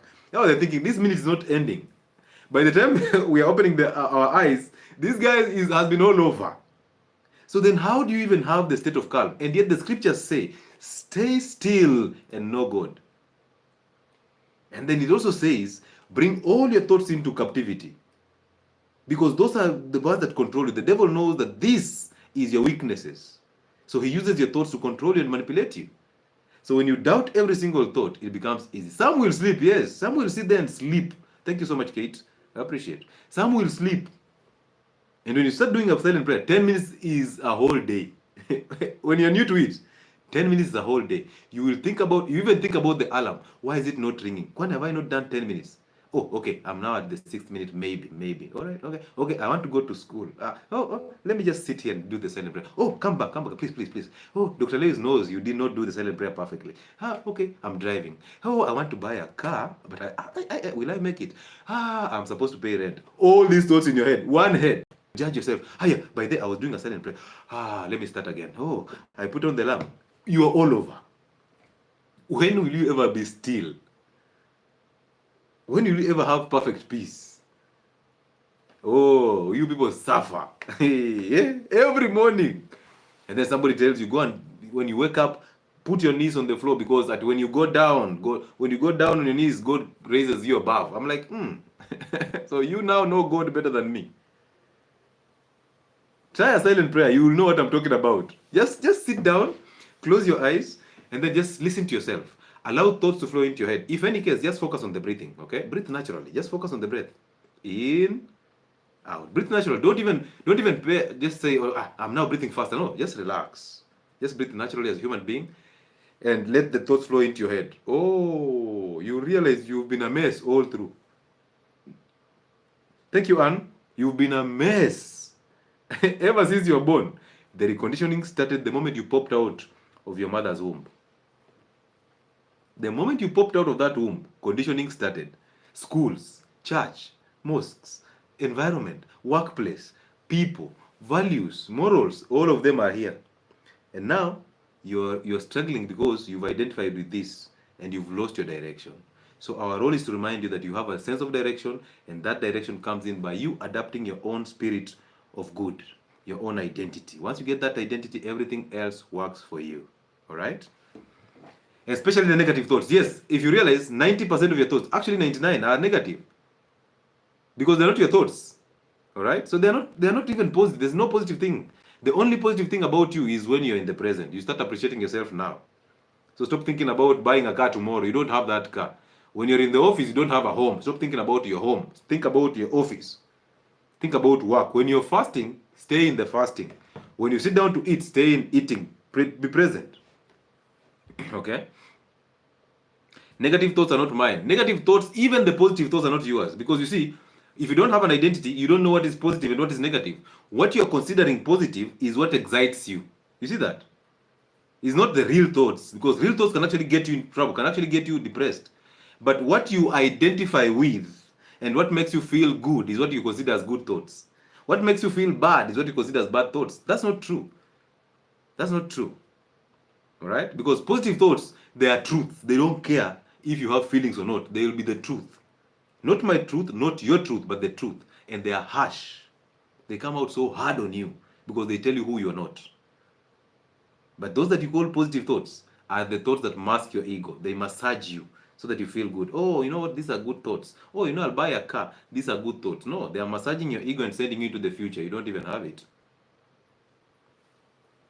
All right, let's talk to Westlife and call it a night. Well, if you have a question on YouTube, you can put in the comment section. I'll read it. Hello, Doc. Can I use the PIN number to send you something? Hey, now this one has become an amazing one. For the first time on this platform, somebody has requested to send us something on M-Pesa. Sadaka. Please use that contact to send us that thing, please. 0707 07 47 22. Oh, that would be amazing. Alphabet Bright Computers. That shows an impact, right? So you solve a human problem and you are rewarded for solving a human problem. You're not paid for going to work. You're not paying for having a job. No, you're paid or you are rewarded for actually solving a human problem. Thank you so much, Albright Computers. Oh, that's amazing, man. And if anybody else is willing to send us their sadaka, hey! You guys can make me cancel physical appointments and decide we are doing Identity Fridays Monday to Monday. Yeah? Identity Fridays. Then I'm like, I'm ripping big from these people. Well, if you want to send us an M-Pesa, you can use the same contact to send us an M-Pesa. We will get that. Thank you so much for that thought. Hey, Rainy. Now I'm fasting. I have to find solutions later. Thank you so much. Hey, acha nipige uji power. Hey, I've taken a lot of water plus salt. Now it's time for uji power so that I get my firmness and I pound the arm to satisfaction. And I'm like, hallelujah, Baba. Hey. Where? Allah.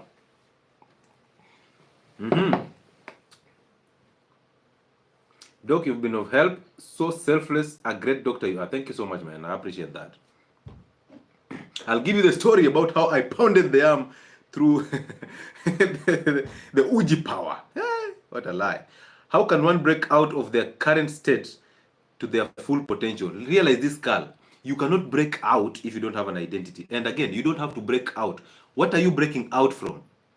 The slavery that you're in, the hell that you're in, is all here, is your thoughts. So when you do a silent prayer, you overcome the slavery. That's a breakout, okay? You're breaking through. That's how you identify with the spirit of good. The moment you start living present, you see, those thoughts that send you into the future, please, bring them back here. The thoughts that send you into the past, bring them back here. You realize that you don't even have those thoughts. They're not yours, all right? Because your real thoughts are the ones that are in the present. Like right now, we're having a conversation. So if you're having this conversation, every thought that is coming out of this conversation, that is the true thought. 10 minutes after that conversation, that thought does not make sense anymore. It is gone. Ignore it. All right? You don't have the future, you don't have the past. Now go and face your mother, apologize to her for resenting her, for trying to remodel you into her own image. And then go and face your father and apologize to him for his weaknesses. Because the fact that you are suffering is because you experience the weaknesses of your father and you exhibit the anger from your mother. Once you overcome the identities of these people, peace shall come upon you. You see that? So start from there. What is prayer? Again, prayer is you not having any ideas about prayer. The same way, God is you having no ideas about God. All right? So you just simply do a silent prayer. Call it a silent prayer, right? Because you're connecting with the spirit of good inside you. You're dropping all the thoughts. So if you ask me that question and I have to answer it directly, I'll say this. Prayer is the moment that you have no thoughts in your head. Tausi Coffee, I wanted to send, and then I remembered you talking about stroking your ego. This one is running away, right? Tausi, you are just running away from actually going about 100 shillings poorer. No, don't do that. Come on. I mean, stroke my ego a little bit. Some massage, not a bad thing. Come on. All right? We will not judge you. We will say, you know what? She was doing it. She didn't do it out of ego. She did it out of a good heart because she has actually had her problem solved. So we actually earn from solving human problems. You see that? That's why those physical consultations are very important to us, because when you roll these conversations, of course you pay a price for it, but that price gives you solutions. That's the beauty about it. My role is to make sure that on a single day, on a single day basis, or on a daily basis, I solve human problems as much as I can. I'm not saying I am perfect. I'm not saying I'm not perfect. I don't even have those ideas. I'm just saying my role is to ease pain and suffering through what I share. If it acts positive and changes your life for the better, well done. Right? So go and do it. Just do it. Try it. There's no harm in trying it, and you'll see. A lot of people have actually recovered from their condition through these messages. And I did this because I wanted to inspire. All right? Because I wanted to actually touch people without having to get to them directly. And these platforms make it easier for me. So if you've not subscribed on my YouTube channel, there are two YouTube platforms. One is called Health and Wellness Spot, health content exclusively. This other one is called Uncle Chile. So Uncle Chile is Identity Fridays. That's why I told you on Monday, never miss Identity Fridays. It is so fulfilling. You are very different. Some of this info is not common with most people. I appreciate that, Robin. I appreciate it. Thank you. Right? And it's not common because people have actually suffered and people have their own hell, including doctors, including uncles like me. They love their own hell. So they try to impose their identities in you, and they make you suffer the same fate they've suffered. For us, our role is to make sure that you see light, so that you unlearn the things that you've been taught, because they are all lies at all times. Doc, are viruses more of spiritual warfare? Is a lie. No, they are not spiritual warfare. Viruses are actually existent, right? Yeah, but if your immune system is up, you will never suffer any viral conditions because it will suppress them. But they are not spiritual things. No, they are not.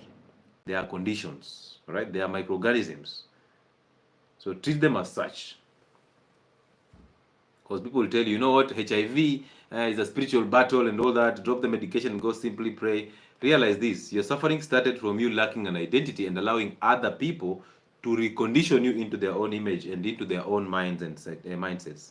So you're actually suffering that fate because of that. That's why they manipulate you. They will tell you, no, our prayer works. But you see, no one's prayer works except your prayer. And your prayer is a silent prayer. All right? Yeah.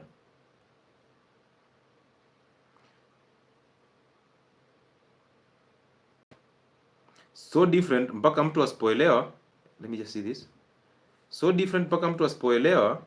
One would think uko new age. Oh yeah, I know, I understand that. Oh, this is who? Wellness, are you there? Westlife.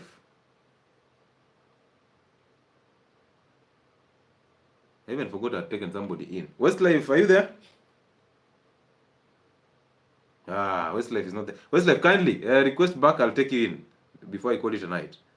We've done 2 hours, 5 minutes, my friends, of amazing content, of amazing revelation, of amazing unlearning and relearning, spiritual aligning. Oh, we call it a fellowship, right? Let's call it a fellowship. One day, we will organize to have these sessions like a conference. We can simply have a whole hall, a big hall, and we have people in, and we come in and solve problems from there. We don't read Bibles there, we don't do nothing. We just come and tackle every single problem individually.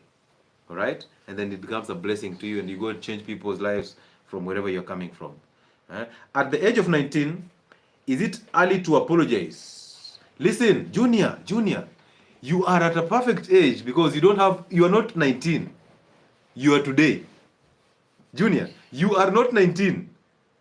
You are today. Okay? I don't know if you understand me. You're very young, brother. So go and face your mother, apologize, overcome her identity. Go face your father and apologize to overcome his weaknesses.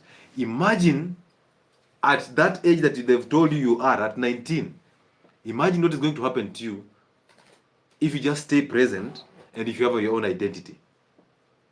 Oh, bro, you are not 19. You are today. You are today. The earlier you do it, the better. Do it because you don't have tomorrow. You don't have 20. You don't have 19 plus 2 seconds. You have now. So don't even think about you being 19. And that's a new term from Uncle Chile. What is your age? My age is now. Ladies, now you can use that against men. What is your age? My age is now. My age is today. I'm today years old. Okay? Because yes, you are today years old. Oh, Westlife is back. Let's take in Westlife. So go and apologize to your mother for remodeling you into her own image. And then go and face your father and apologize to him for his weaknesses, so that you overcome the weaknesses of your father and you overcome the anger of your mother. All right? And now you start living in the present. I wish you well, Junior. I wish you well. And then now drop the name Junior.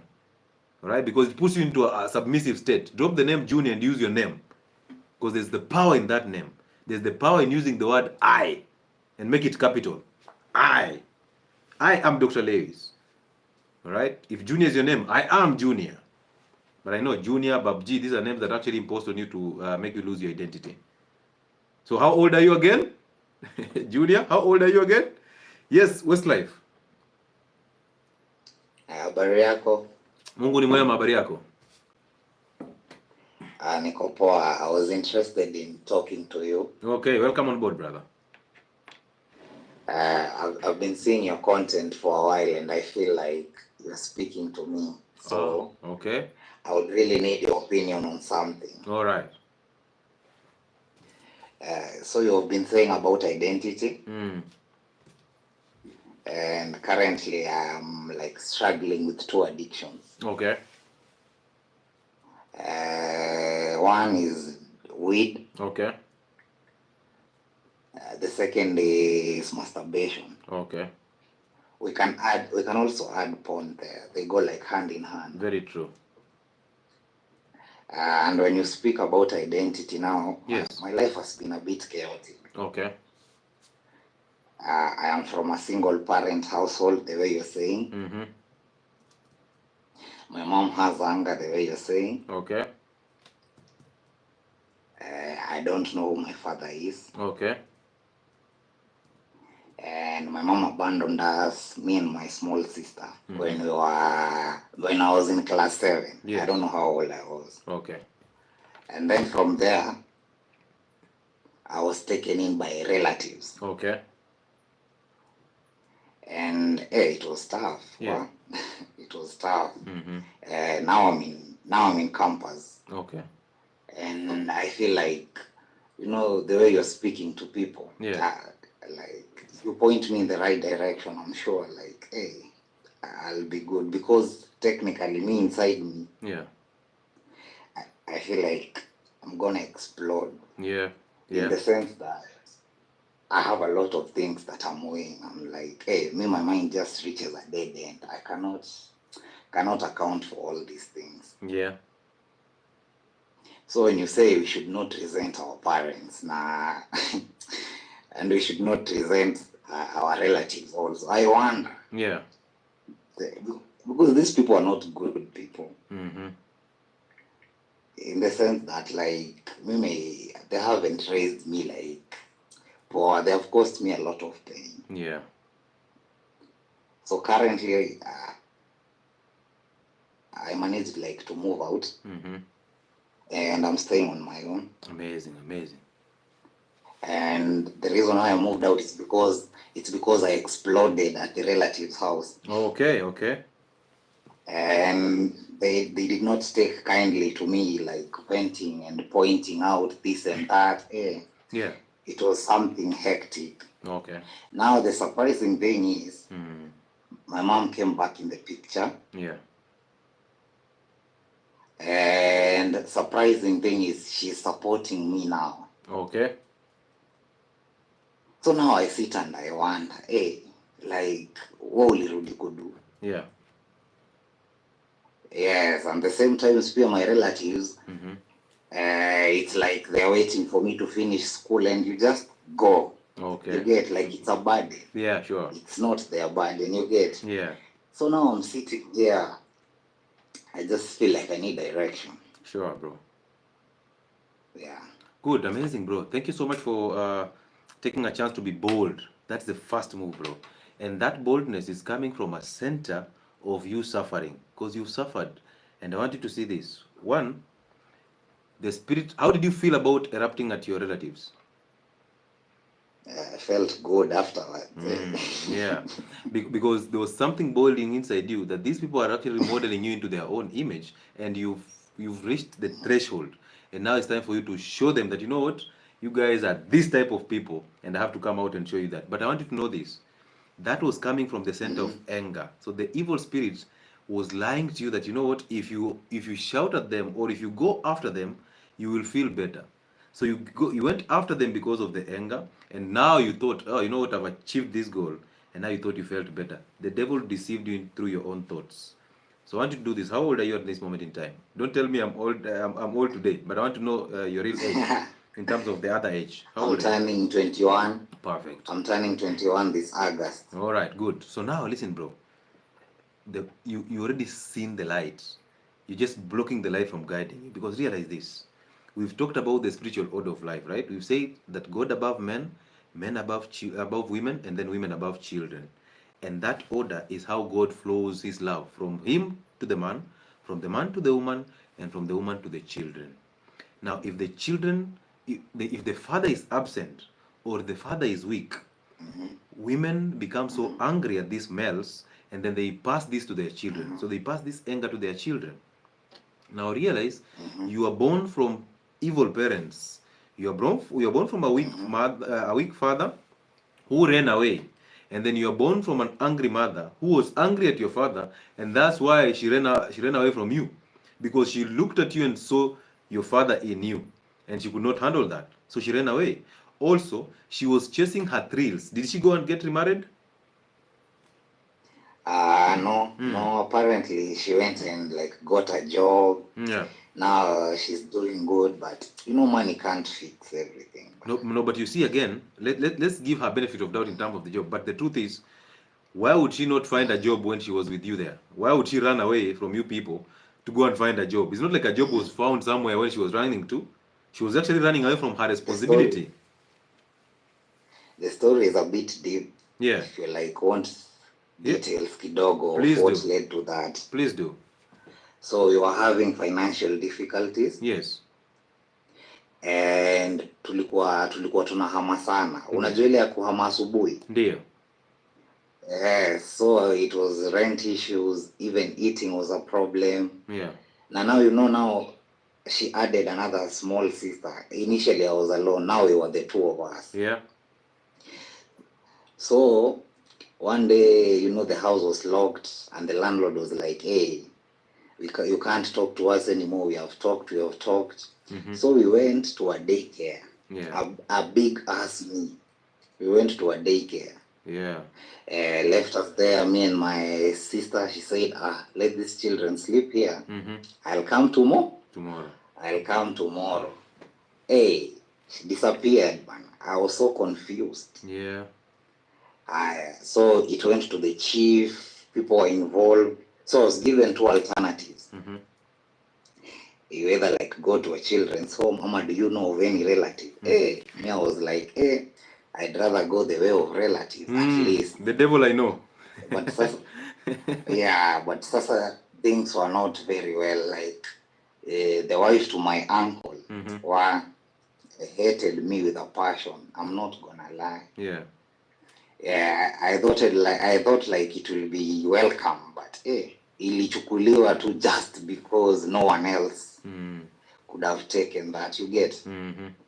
So after like years and years of, because it was technically abuse, verbal, whatever, me erupted. So nigga will side with the wife. No offense. Yeah. Nikaambiwa toka, and my clothes were thrown out. Like, yeah. Oh, fuck. Bro, one thing that you should appreciate yourself is that you moved out and you're actually now living a life of your own. You are 21. You should have moved out at 18. Yeah. But now you're 21 and you know better, you've moved out. That is now your new life. Mm-hmm. However, I don't want you to base your life on them or anybody. Don't attach your life on anything. Everyone that came into your life was coming to play a certain role and teach you a certain lesson. And now that you've picked up the lesson, the devil used you to actually make you think that you'll feel better after erupting at these people. They were innocent people. And you see, they're innocent in the sense of they are living in their own hell, all right? Realize that everybody around you is just evil. So everybody's living in their own hell.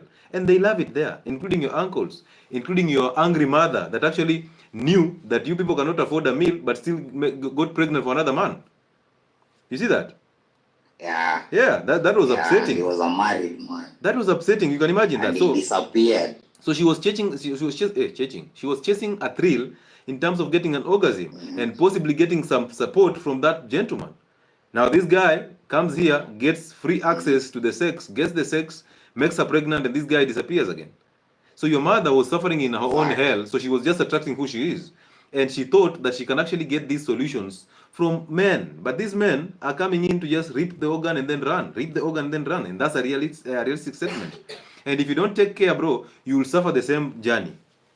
Because you see now, you resent your mother so bad because your mother disconnected you from your father, your biological father, who happens to be your source. So when she disconnected you from your biological father, she has blocked you from actually getting access to your father. And now you're suffering because you don't have a source. So even if you're trying to find an identity, you don't have a source. What have you ever asked her about your father? I did one time when I was a small child. Yes. What did she say? And she beat me. Oh. A proper beating. Yeah, there we go. A proper one. And now she just made you resent your father. I never dared to ask such a question. I know. That's what they do. They actually, they see your father in you, and then they beat you up because they resent your father, and now they teach you anger. Because I know that beating, because you remember it up to now, it means it wasn't punishment. It was a beating that was coming from her emotions. And you are saying that we should face our parents and ask them. Come on, I asked her and she beat me the last time. Hey. Can I tell you something, bro? Yes, Can I tell you something? Yeah. Right now she can't beat you, right? Mm-hmm. Yeah, I'm big. Exactly. So now she can't beat you. Now is the time for you to find your bearing. Your spiritual bearing comes from your father. And if she blocks you from knowing who your father is, don't even mind that. The first thing you're supposed to do here, brother, because there's so much identity issues here. So the first thing you should do, please, you see, you're resenting now your uncle and his wife for whatever they did to you, right? So the easiest thing is, when you resent somebody, you become just like them. You will treat other people the way these people treated you, because inside you, you have their identities. So the first thing you have to do is go and face your these people, the same people that you actually erupted to. Don't care that, you know what, I erupted, how will they take it? It's none of your business. Your business is, you want to drop their identity so that you start seeing things in your own direction, okay? So take a chance on yourself, because these addictions that you're suffering from, pornography, masturbation, sometimes alcohol and weed, they are not your wars. They are spiritual battles, and they can only be won through spiritual ways. The physical will just follow the spiritual. So don't look at it in terms of the shallow addictions, in terms of, oh, you know what, I'm addicted to weed or sex or masturbation and all that. Because you can drop masturbation, but now start having multiple sex partners, which means you've just changed from masturbating with the hand, now masturbating in a vagina. So what do? You go and face these people that actually have your identity, specifically your aunt and your uncle. These people, you are resenting them for no good reason. So go and face them so that you drop your ego, okay? Because the ego is the one that actually made you prove a point to them. Now it's time for you to drop the ego, because you're suffering, you have to do it anyway. So go and face your aunt and your uncle and tell them, you know what? You guys played a very good and crucial role in my upbringing, and I appreciate that. But however, along the way, I realized that we had disagreements, and that made me resent you guys. And now that I know better, I really apologize. I apologize for outbursting on you, and I apologize for resenting you people for things that you did not have any control over. Once you say those words, whatever their reaction will be, don't care. If they decide to tell you, we kwenda, do not care. If they decide to tell you, oh, we are sorry also, please come back home, don't care. Because you're not going there for their words. You're going there to overcome their identities, okay? So your role will only be face them and tell them that. Once you've said that, close that chapter completely. Now plan that God gives you another grace to have another confidence and face your mother and tell your mother the same exact words. That, you know, mother, everything that happened in my upbringing, including you running away, you beating up for me, asking you about my biological father, these things totally made me to resent you. And now that I'm a grown-up and I know better, I apologize for resenting you for no good reason. Now, your mother will play a victim as usual. Do not buy that attention of your mother. Let her suffer in her own hell. The moment you say those words, bro, they are so powerful, you realize something will leave you, bro. A power will leave you that is so negative. The emotions will leave. The logic will come in. The common sense will come in. That's what you need. That's what you need. So face your mother and overcome her. And don't care what she says. If she pulls an emotional move, drops on the floor, vomits, does whatever she wants to do, just simply stay there, very calm, and look at her doing her thing. Once you've done that, move. Now, ask her if she can actually connect you to your biological father. If she still has the blocking, if she still thinks she can block you from doing that, well done. As long as you have overcome her, you don't have anything to do. Now, you start fixing you. That is the journey of fixing yourself and your identity. Now, through that identity that you'll get from your parents, from your uncle and your aunt, God will reveal things to you on how to live. You will realize you can actually go for a day enjoying your own company without having to smoke weed. You will realize you will go for 2 days without the urge to masturbate. And every day shall unfold as you move. But your only thing to do at this moment in time, once you overcome these identities, is now doing the silent prayer. You see, do not ever judge yourself for smoking that weed. Do not ever pass a judgment on yourself for just passing a nut. Right? Don't, once you masturbate, because you know the guilt that comes with the masturbation, do not make a judgment over it. Do not say, oh, you know what, sita masturbate tena, I won't do this again. Oh, this is not right. Don't have those ideas. Drop those ideas. So if you've gone ahead to masturbate, in that moment you're masturbating, be aware. Start being aware that, you know what, this is not the right thing to do, but do not pass a judgment. Just know it's not the right thing to do. Be aware. Go ahead and do it. And now move. Because the moment you nut, it is now in your past. So stay present. All right? Stop putting, oh, you know, I'm going to do a 90-day challenge of dropping masturbation. Don't do that. Because you'll be setting a standard in the future that you don't even have. Simply go ahead. You've nutted. I've failed so many times. You will. Because you judge yourself for doing that now. And the next time you're watching porn again, you erect again. You want to pass a nut again. And then immediately after ejaculation, you start feeling guilty. I shouldn't have done this. It wasn't necessary. And that is you passing judgment. And the more you pass judgment upon yourself, the more you sin, the more you fail. So once you overcome the identity from your aunt, you overcome the identity from your uncle, you overcome identity from your mother, If she allows you to know where your father is, go and face your father and overcome an identity from your father, the weaknesses of your father. Once you overcome these people, now it's time for you to actually now stay present. You see those thoughts in your head that are telling you after campus you'll become successful so that you run away from these people completely. Drop that thought. Okay? Drop that thought. You see that thought that tells you if you smoke 2 joints of weed today, you'll feel better. Drop that thought. It's not your thought. It is the fear inside you that is telling you if you become independent, you'll be better. It's the devil lying to you. You will get that money, you will graduate, you will have the best job, but you'll still be empty. You see that? You will stop masturbating, you will take a wife, and now you'll use this wife to satisfy the thrill of sex inside you. So you'll still be a sex addict. The only difference is you're actually using a different object. Now it's from the hand into the vagina. You see that? And now you become a sex addict, and sex is so destructive to a man. True. Yes, so I want you to do this. Exactly. After overcoming these identities from your parents, or from these guardians, let's call them guardians. After overcoming that identity from them, anger will disappear. Emotions will disappear. Insecurities will disappear. Fear, inadequacy will disappear. Now guess what will come in? The spirit of good. Now that spirit of good will guide you to live always in the present. It will guide you to avoid trouble. It will guide you and protect you against the evil nature of people around you, including your mother. You see that? It will guide you to protect yourself from the peddler. And now you will not pass a judgment over yourself. If you smoke weed, you will be smoking it, but you are aware that, you know what, this is not the right thing to do. And then you go ahead and take your joints. Once the joint is over, you stay present. So you don't pass judgment over things that are already gone. Yeah. Unanielewa? So that you don't judge yourself for smoking the weed. You do it, but you know it's not the right thing to do, and then you move. So you stay now. Like, for example, you and I right now are having a conversation, right? Yeah. Are you smoking weed right now? Nah, I'm in bed. You see, that's the beauty. The beauty is most of the thoughts in your head are sending you into the past so that you judge yourself for now. You're not smoking weed right now, but thoughts in your head are telling you, you know what, I am addicted to weed. You know what, I need to drop weed. Sending you into the future and sending you into the past so that you never appreciate yourself in the present. In the present, in this moment in time, you're not smoking. In this moment in time, you're not masturbating. Why don't we focus on that? Because when you focus on that, you are better in the present. You see that? You are at your best in the present. Yeah, you are at your best in the present. So start focusing on the present to make it better. Every single thought in your head that is sending you into the future, drop it. Just doubt it and drop it. Come to the present. Every thought that is taking you into the past, doubt it and stay in the present. So if you're studying, concentrate on the book.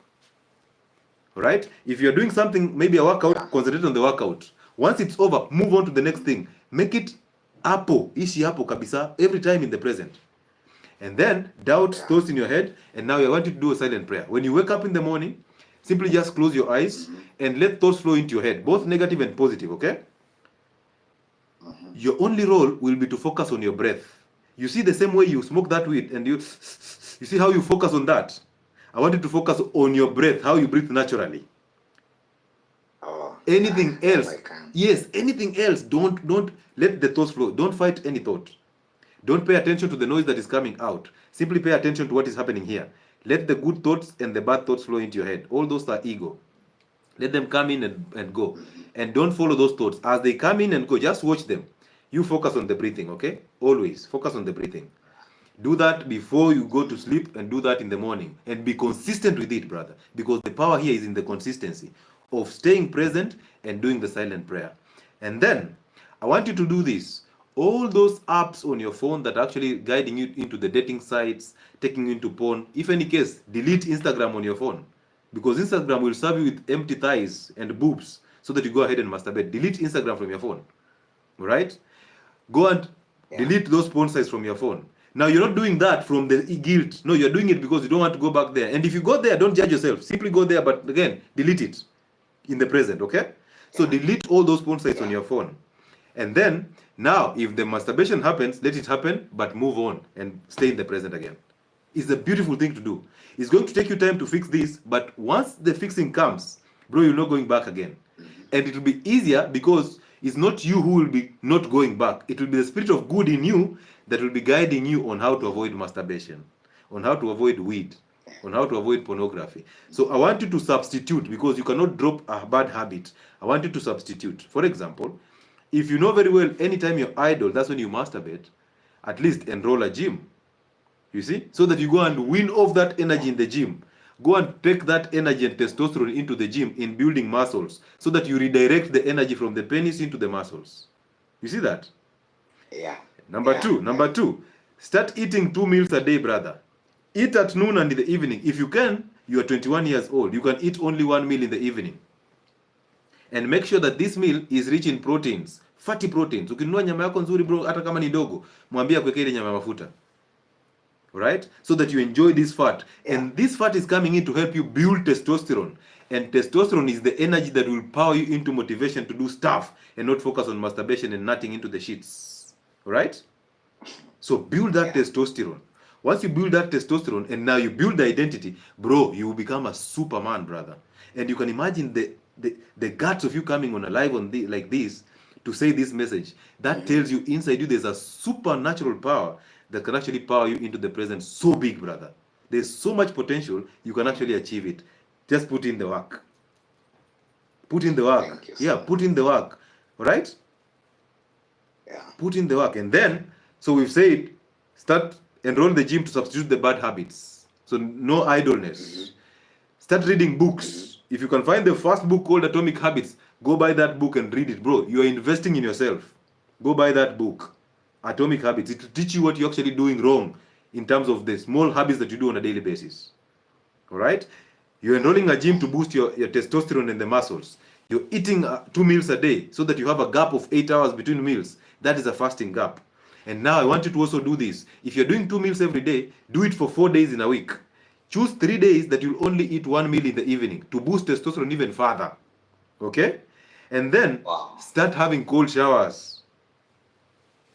So even in case, use cold showers as a punishment to you masturbating. But do not attach that cold shower to the punishment, because when you punish yourself, you'll fail. So do this.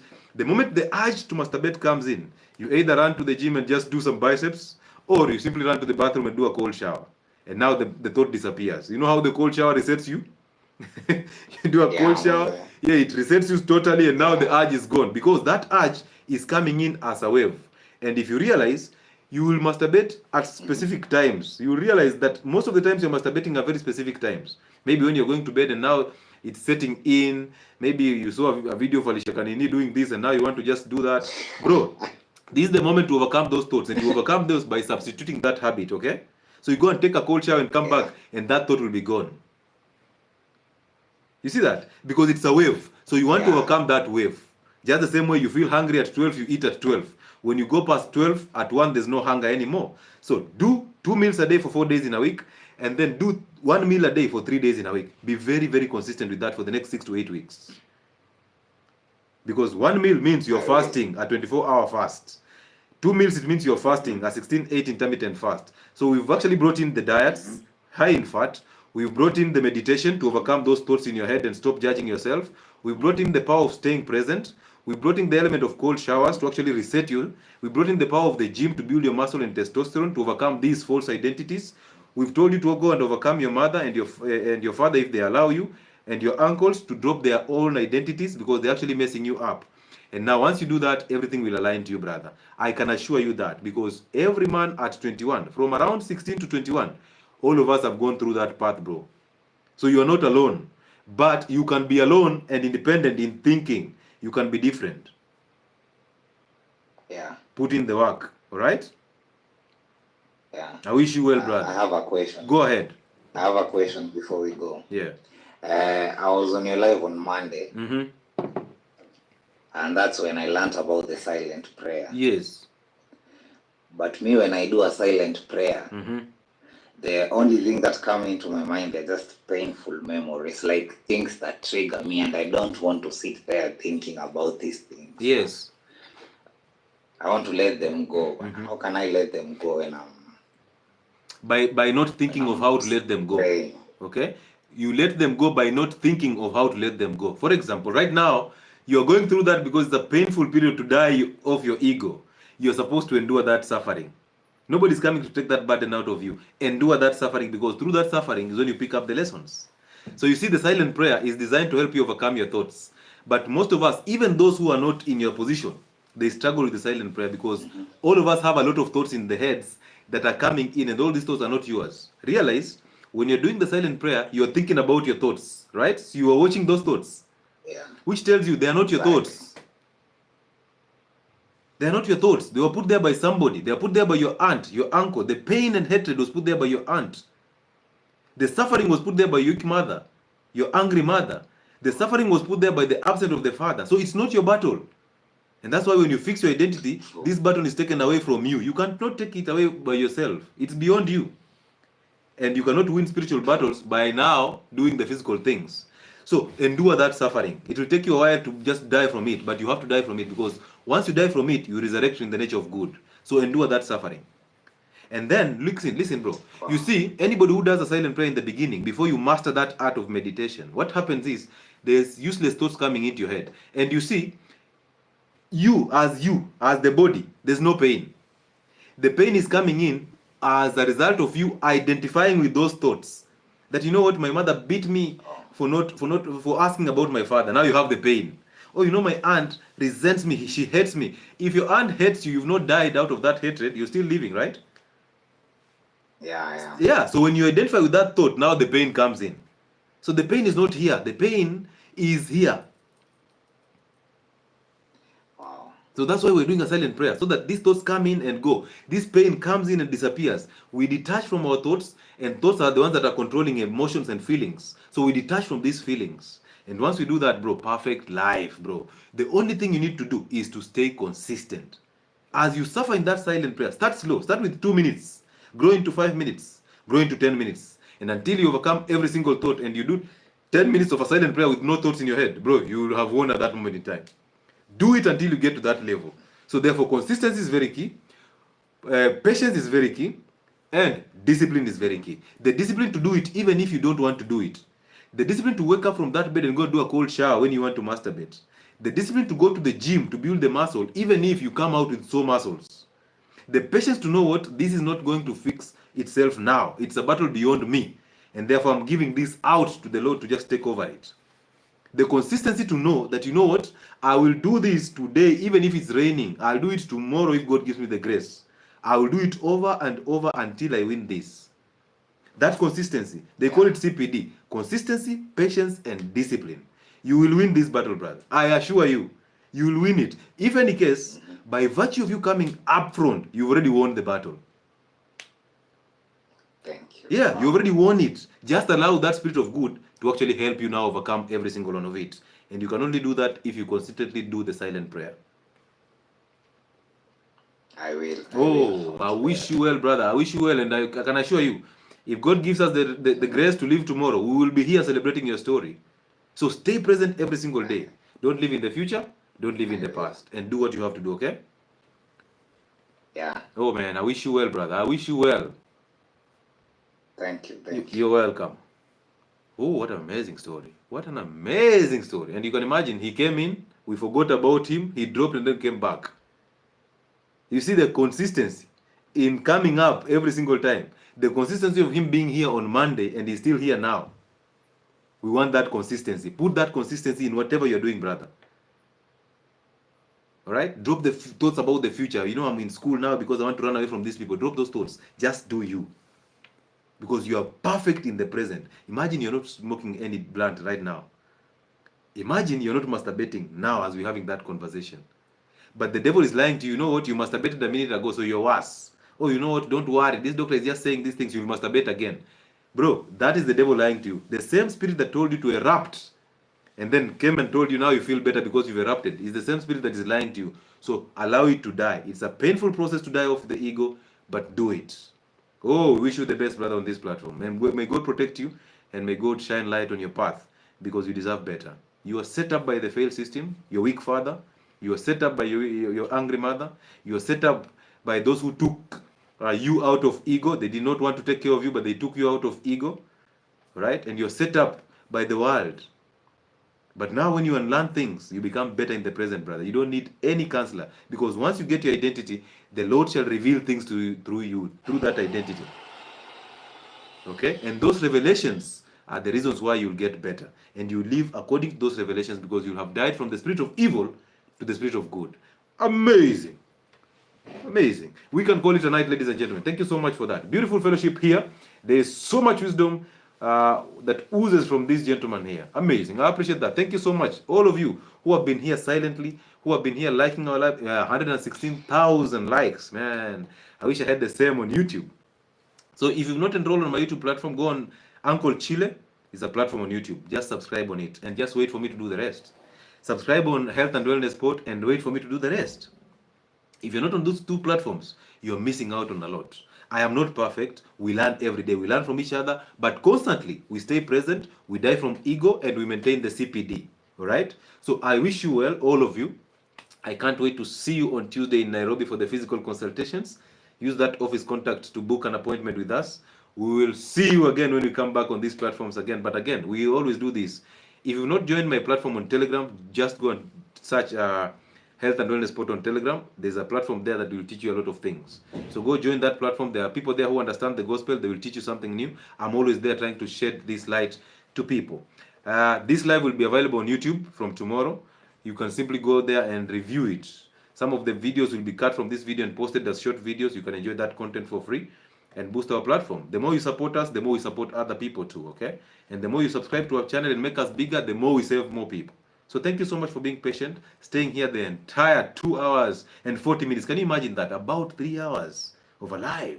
Somebody was asking this, what is the difference between hate and resentment? Those two things are just synonyms. They're just words that actually massage each other. So we hate our mothers, we resent them, we hate them. It's the same thing, brother. It is the same thing. They are coming from the spirit of anger, right? So they are the same. And their mother is anger, right? That's how we overcome anger. So I wish you well. Go and forgive your mothers, go and forgive your fathers, so that you drop their identities and you become better in the present. Do the silent prayer in the morning and the evening, so that you overcome those false thoughts in your head and you stay present again totally. CPD is a must: consistency, patience, and discipline. We wish you well, and we'll see you again. Have a good night, or a good morning, or a good afternoon, depending on where you are. See you again.